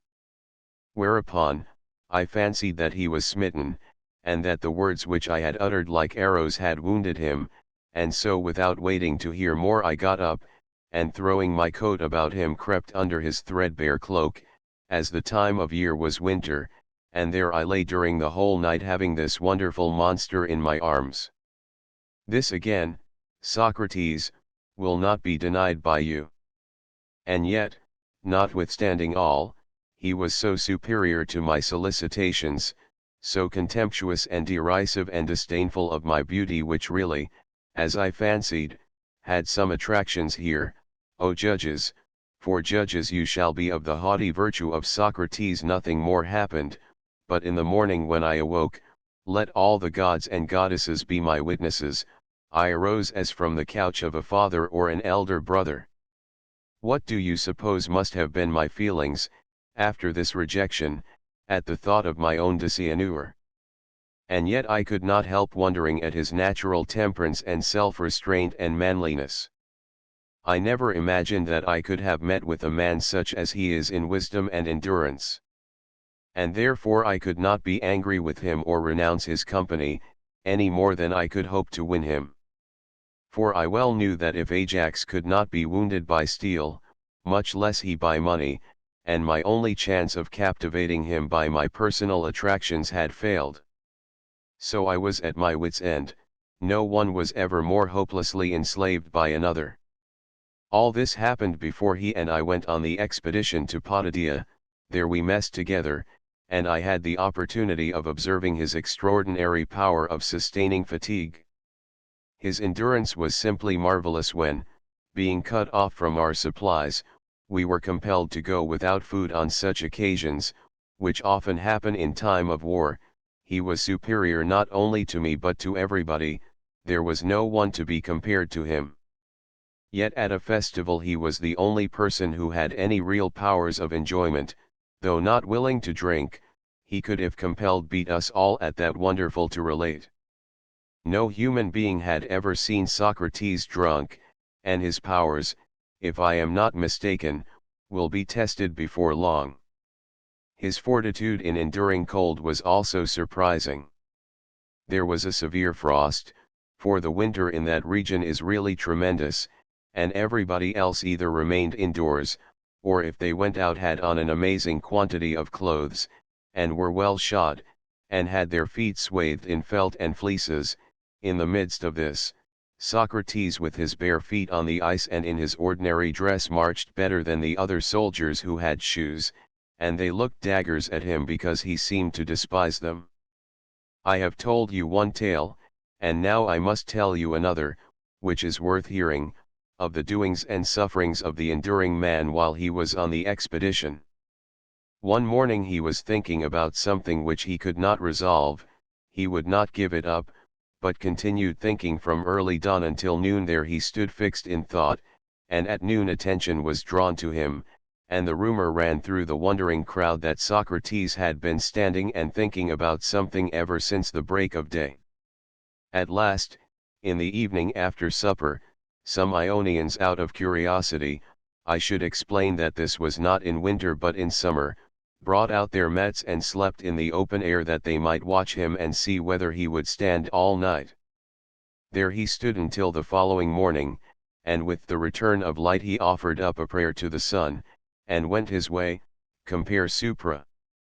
I will also tell, if you please, and indeed I am bound to tell of his courage in battle, for who but he saved my life. Now this was the engagement in which I received the prize of valor, for I was wounded and he would not leave me, but he rescued me and my arms, and he ought to have received the prize of valor which the generals wanted to confer on me partly on account of my rank, and I told them so. This, again, Socrates will not impeach or deny, but he was more eager than the generals that I and not he should have the prize. There was another occasion on which his behavior was very remarkable in the flight of the army after the battle of Delium, where he served among the heavy armed. I had a better opportunity of seeing him than at Potidaea, for I was myself on horseback, and therefore comparatively out of danger. He and Laches were retreating, for the troops were in flight, and I met them and told them not to be discouraged, and promised to remain with them, and there you might see him, Aristophanes, as you describe, Aristoph. Clouds, just as he is in the streets of Athens, stalking like a pelican, and rolling his eyes, calmly contemplating enemies as well as friends, and making very intelligible to anybody, even from a distance, that whoever attacked him would be likely to meet with a stout resistance, and in this way he and his companion escaped. For this is the sort of man who is never touched in war, those only are pursued who are running away headlong. I particularly observed how superior he was to Laches in presence of mind. Many are the marvels which I might narrate in praise of Socrates. Most of his ways might perhaps be paralleled in another man, but his absolute unlikeness to any human being that is or ever has been is perfectly astonishing. You may imagine Brasidas and others to have been like Achilles, or you may imagine Nestor and Antenor to have been like Pericles, and the same may be said of other famous men, but of this strange being you will never be able to find any likeness, however remote, either among men who now are or who ever have been, other than that which I have already suggested of Silenus and the satyrs, and they represent in a figure not only himself, but his words. For, although I forgot to mention this to you before, his words are like the images of Silenus which open, they are ridiculous when you first hear them. He clothes himself in language that is like the skin of the wanton satyr, for his talk is of pack asses and smiths and cobblers and cuyas, and he is always repeating the same things in the same words. Compare Gorg, so that any ignorant or inexperienced person might feel disposed to laugh at him, but he who opens the bust and sees what is within will find that they are the only words which have a meaning in them, and also the most divine, abounding in fair images of virtue, and of the widest comprehension, or rather extending to the whole duty of a good and honorable man. This, friends, is my praise of Socrates. I have added my blame of him for his ill treatment of me, and he has ill-treated not only me, but Charmides the son of Glaucon, and Euthydemus the son of Diocles, and many others in the same way. Beginning as their lover, he has ended by making them pay their addresses to him. Wherefore I say to you, Agathon, be not deceived by him, learn from me and take warning, and do not be a fool and learn by experience, as the proverb says. When Alcibiades had finished, there was a laugh at his outspokenness, for he seemed to be still in love with Socrates. You are sober, Alcibiades, said Socrates, or you would never have gone so far about to hide the purpose of your satyr's praises, for all this long story is only an ingenious circumlocution, of which the point comes in by the way at the end. You want to get up a quarrel between me and Agathon, and your notion is that I ought to love you and nobody else, and that you and you only ought to love Agathon. But the plot of this satiric or Silenic drama has been detected, and you must not allow him, Agathon, to set us at variance. I believe you are right, said Agathon, and I am disposed to think that his intention in placing himself between you and me was only to divide us, but he shall gain nothing by that move, for I will go and lie on the couch next to you. Yes, yes, replied Socrates, by all means come here and lie on the couch below me. Alas, said Alcibiades, how I am fooled by this man, he is determined to get the better of me at every turn. I do beseech you, allow Agathon to lie between us.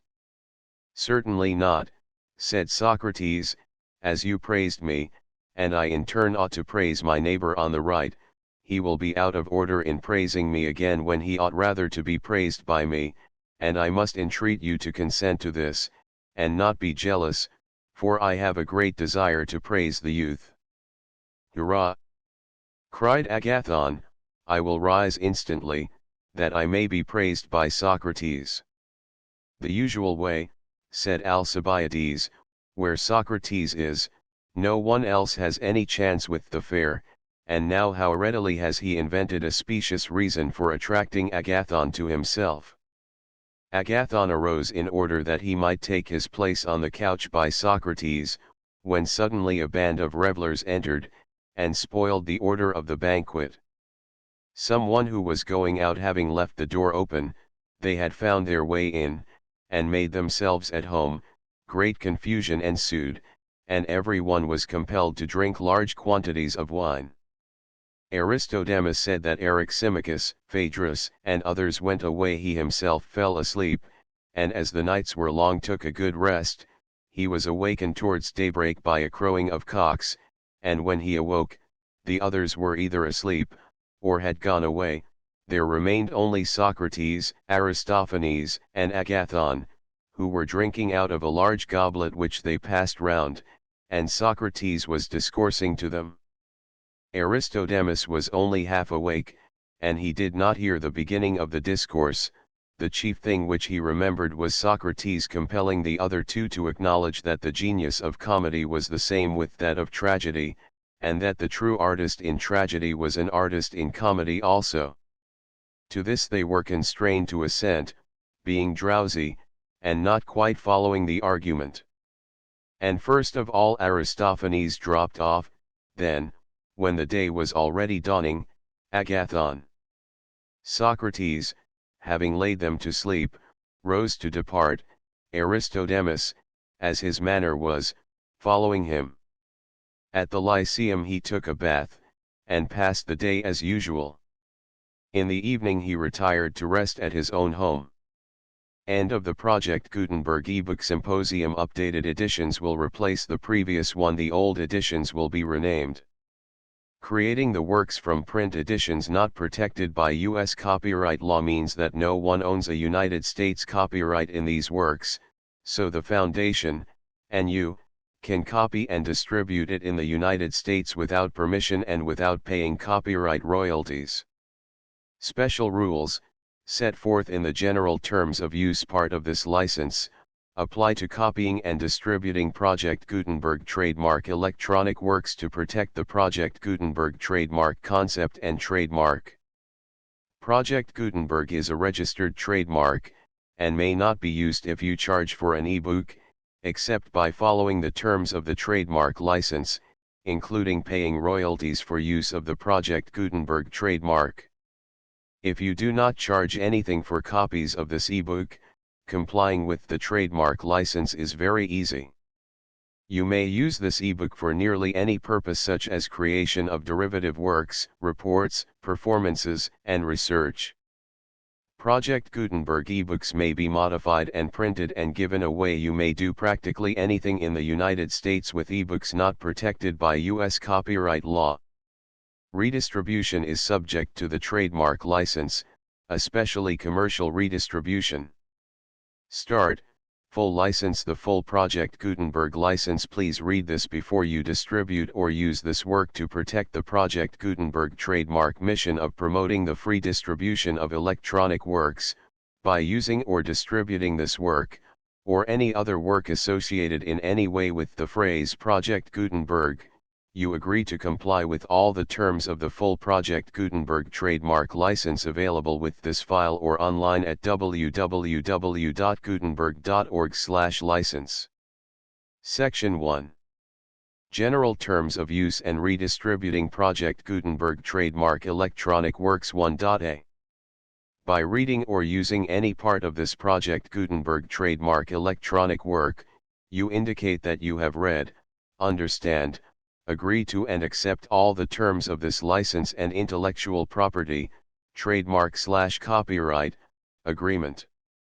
If you do not agree to abide by all the terms of this agreement, you must cease using and return or destroy all copies of Project Gutenberg trademark electronic works in your possession. If you paid a fee for obtaining a copy of or access to a Project Gutenberg trademark electronic work and you do not agree to be bound by the terms of this agreement, you may obtain a refund from the person or entity to whom you paid the fee as set forth in paragraph 1.e.8. 1.b Project Gutenberg is a registered trademark. It may only be used on or associated in any way with an electronic work by people who agree to be bound by the terms of this agreement. There are a few things that you can do with most Project Gutenberg trademark electronic works even without complying with the full terms of this agreement. See paragraph 1.c below. There are a lot of things you can do with Project Gutenberg trademark electronic works if you follow the terms of this agreement and help preserve free future access to Project Gutenberg trademark electronic works. See paragraph 1.e below. 1.c.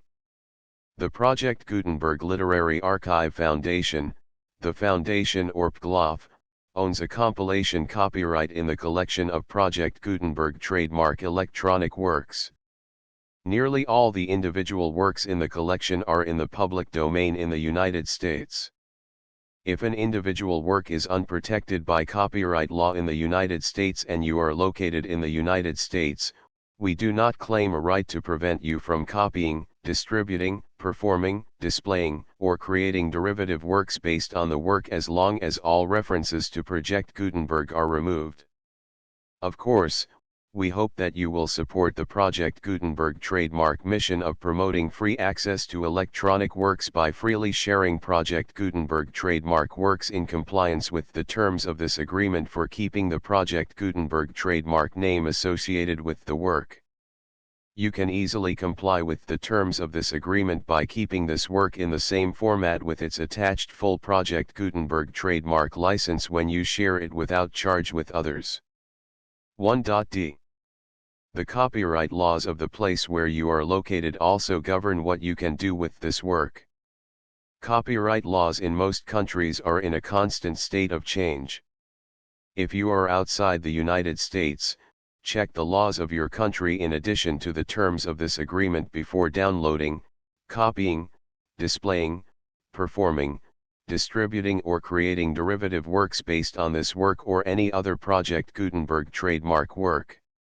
The Foundation makes no representations concerning the copyright status of any work in any country other than the United States. 1.e Unless you have removed all references to Project Gutenberg, 1.e.1. The following sentence, with active links to, or other immediate access to, the full Project Gutenberg trademark license must appear prominently whenever any copy of a Project Gutenberg trademark work, any work on which the phrase Project Gutenberg appears, or with which the phrase Project Gutenberg is associated, is accessed, displayed, performed, viewed, copied or distributed. This ebook is for the use of anyone anywhere in the United States and most other parts of the world at no cost and with almost no restrictions whatsoever. You may copy it, give it away or reuse it under the terms of the Project Gutenberg license included with this ebook or online at www.gutenberg.org. If you are not located in the United States, you will have to check the laws of the country where you are located before using this ebook. 1.e.2. If an individual Project Gutenberg trademark electronic work is derived from texts not protected by U.S. copyright law, does not contain a notice indicating that it is posted with permission of the copyright holder, the work can be copied and distributed to anyone in the United States without paying any fees or charges. If you are redistributing or providing access to a work with the phrase Project Gutenberg associated with or appearing on the work, you must comply either with the requirements of paragraphs 1.e.1 through 1.e.7 or obtain permission for the use of the work and the Project Gutenberg trademark as set forth in paragraphs 1.e.8 or 1.e.9. 1.e.3. If an individual Project Gutenberg trademark electronic work is posted with the permission of the copyright holder, your use and distribution must comply with both paragraphs 1.e.1 through 1.e.7 and any additional terms imposed by the copyright holder. Additional terms will be linked to the Project Gutenberg trademark license for all works posted with the permission of the copyright holder found at the beginning of this work. 1.e.4. Do not unlink or detach or remove the full Project Gutenberg trademark license terms from this work, or any files containing a part of this work or any other work associated with Project Gutenberg trademark. 1.e.5. Do not copy, display, perform, distribute or redistribute this electronic work, or any part of this electronic work, without prominently displaying the sentence set forth in paragraph 1.e.1 with active links or immediate access to the full terms of the Project Gutenberg trademark license. 1.e.6. You may convert to and distribute this work in any binary, compressed, marked up, non-proprietary or proprietary form, including any word processing or hypertext form. However, if you provide access to or distribute copies of a Project Gutenberg trademark work in a format other than plain vanilla ASCII or other format used in the official version posted on the official Project Gutenberg trademark website, www.gutenberg.org, you must, at no additional cost, fee, or expense to the user, provide a copy, a means of exporting a copy, or a means of obtaining a copy upon request, of the work in its original plain vanilla ASCII or other form. Any alternate format must include the full Project Gutenberg trademark license as specified in paragraph 1.e.1. 1.e.7. Do not charge a fee for access to, viewing, displaying, performing, copying or distributing any Project Gutenberg trademark works unless you comply with paragraph 1.e.8 or 1.e.9. 1.e.8. You may charge a reasonable fee for copies of or providing access to or distributing Project Gutenberg trademark electronic works provided that, you pay a royalty fee of 20% of the gross profits you derive from the use of Project Gutenberg trademark works calculated using the method you already use to calculate your applicable taxes. The fee is owed to the owner of the Project Gutenberg trademark, but he has agreed to donate royalties under this paragraph to the Project Gutenberg Literary Archive Foundation.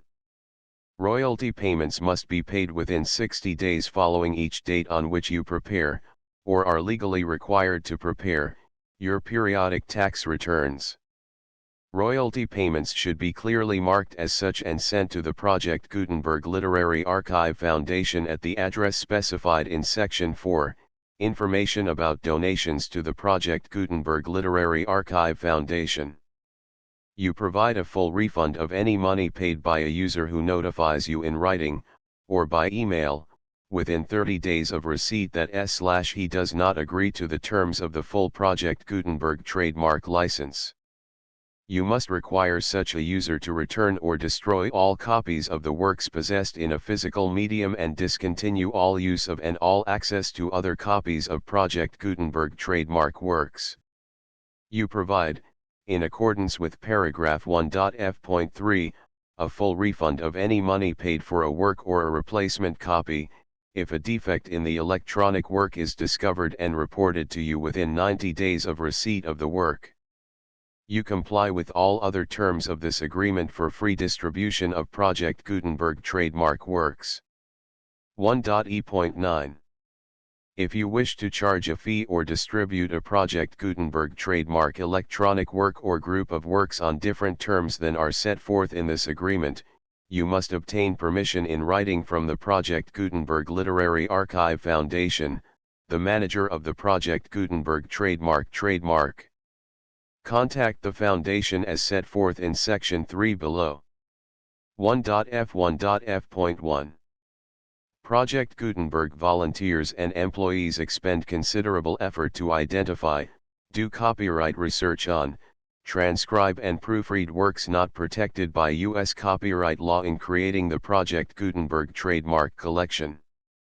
Despite these efforts, Project Gutenberg trademark electronic works, and the medium on which they may be stored, may contain defects, such as, but not limited to, incomplete, inaccurate or corrupt data, transcription errors, a copyright or other intellectual property infringement, a defective or damaged disk or other medium, a computer virus, or computer codes that damage or cannot be read by your equipment. 1.f.2. Limited warranty, disclaimer of damages, except for the right of replacement or refund described in paragraph 1.f.3, the Project Gutenberg Literary Archive Foundation, the owner of the Project Gutenberg trademark, and any other party distributing a Project Gutenberg trademark electronic work under this agreement, disclaim all liability to you for damages, costs, and expenses, including legal fees. You agree that you have no remedies for negligence, strict liability, breach of warranty or breach of contract except those provided in paragraph 1.f.3. You agree that the Foundation, the trademark owner, and any distributor under this agreement will not be liable to you for actual, direct, indirect, consequential, punitive, or incidental damages even if you give notice of the possibility of such damage. 1.f.3. Limited right of replacement or refund. If you discover a defect in this electronic work within 90 days of receiving it, you can receive a refund of the money, if any, you paid for it by sending a written explanation to the person you received the work from. If you received the work on a physical medium, you must return the medium with your written explanation. The person or entity that provided you with the defective work may elect to provide a replacement copy in lieu of a refund. If you received the work electronically, the person or entity providing it to you may choose to give you a second opportunity to receive the work electronically in lieu of a refund. If the second copy is also defective, you may demand a refund in writing without further opportunities to fix the problem. 1.f.4. Except for the limited right of replacement or refund set forth in paragraph 1.f.3, this work is provided to you as is, with no other warranties of any kind, express or implied, including but not limited to warranties of merchantability or fitness for any purpose. 1.f.5. Some states do not allow disclaimers of certain implied warranties or the exclusion or limitation of certain types of damages.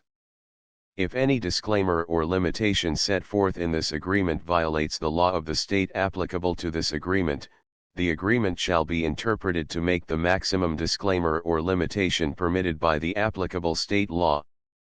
The invalidity or unenforceability of any provision of this agreement shall not void the remaining provisions.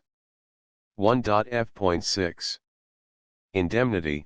You agree to indemnify and hold the Foundation, the trademark owner, any agent or employee of the Foundation, anyone providing copies of Project Gutenberg trademark electronic works in accordance with this agreement, and any volunteers associated with the production, promotion, and distribution of Project Gutenberg trademark electronic works, harmless from all liability, costs, and expenses, including legal fees, that arise directly or indirectly from any of the following which you do or cause to occur. A. Distribution of this or any Project Gutenberg trademark work. B. Alteration, modification, or additions or deletions to any Project Gutenberg trademark work. And C. Any defect you cause. Section 2. Information about the mission of Project Gutenberg trademark. Project Gutenberg trademark is synonymous with the free distribution of electronic works in formats readable by the widest variety of computers, including obsolete, old, middle-aged, and new computers. It exists because of the efforts of hundreds of volunteers and donations from people in all walks of life. Volunteers and financial support to provide volunteers with the assistance they need are critical to reaching Project Gutenberg trademark's goals and ensuring that the Project Gutenberg trademark collection will remain freely available for generations to come. In 2001, the Project Gutenberg Literary Archive Foundation was created to provide a secure and permanent future for Project Gutenberg trademark and future generations. To learn more about the Project Gutenberg Literary Archive Foundation and how your efforts and donations can help, see sections 3 and 4 and the Foundation information page at www.gutenberg.org. Section 3. Information about the Project Gutenberg Literary Archive Foundation. The Project Gutenberg Literary Archive Foundation is a non-profit 501(c)(3) educational corporation organized under the laws of the state of Mississippi and granted tax-exempt status by the Internal Revenue Service. The Foundation's IN or Federal Tax Identification Number is 64-6221541. Contributions to the Project Gutenberg Literary Archive Foundation are tax-deductible to the full extent permitted by U.S. federal laws and your state's laws. The Foundation's business office is located at 809 North 1500 West, Salt Lake City, Utah 841-16801-596-1887. Email contact links and up-to-date contact information can be found at the Foundation's website and official page at www.gutenberg.org/contact. Section 4. Information about donations to the Project Gutenberg Literary Archive Foundation. Project Gutenberg trademark depends upon and cannot survive without widespread public support and donations to carry out its mission of increasing the number of public domain and licensed works that can be freely distributed in machine-readable form accessible by the widest array of equipment, including outdated equipment. Many small donations, $1 to $5,000, are particularly important to maintaining tax-exempt status with the IRS. The Foundation is committed to complying with the laws regulating charities and charitable donations in all 50 states of the United States. Compliance requirements are not uniform and it takes a considerable effort, much paperwork, and many fees to meet and keep up with these requirements.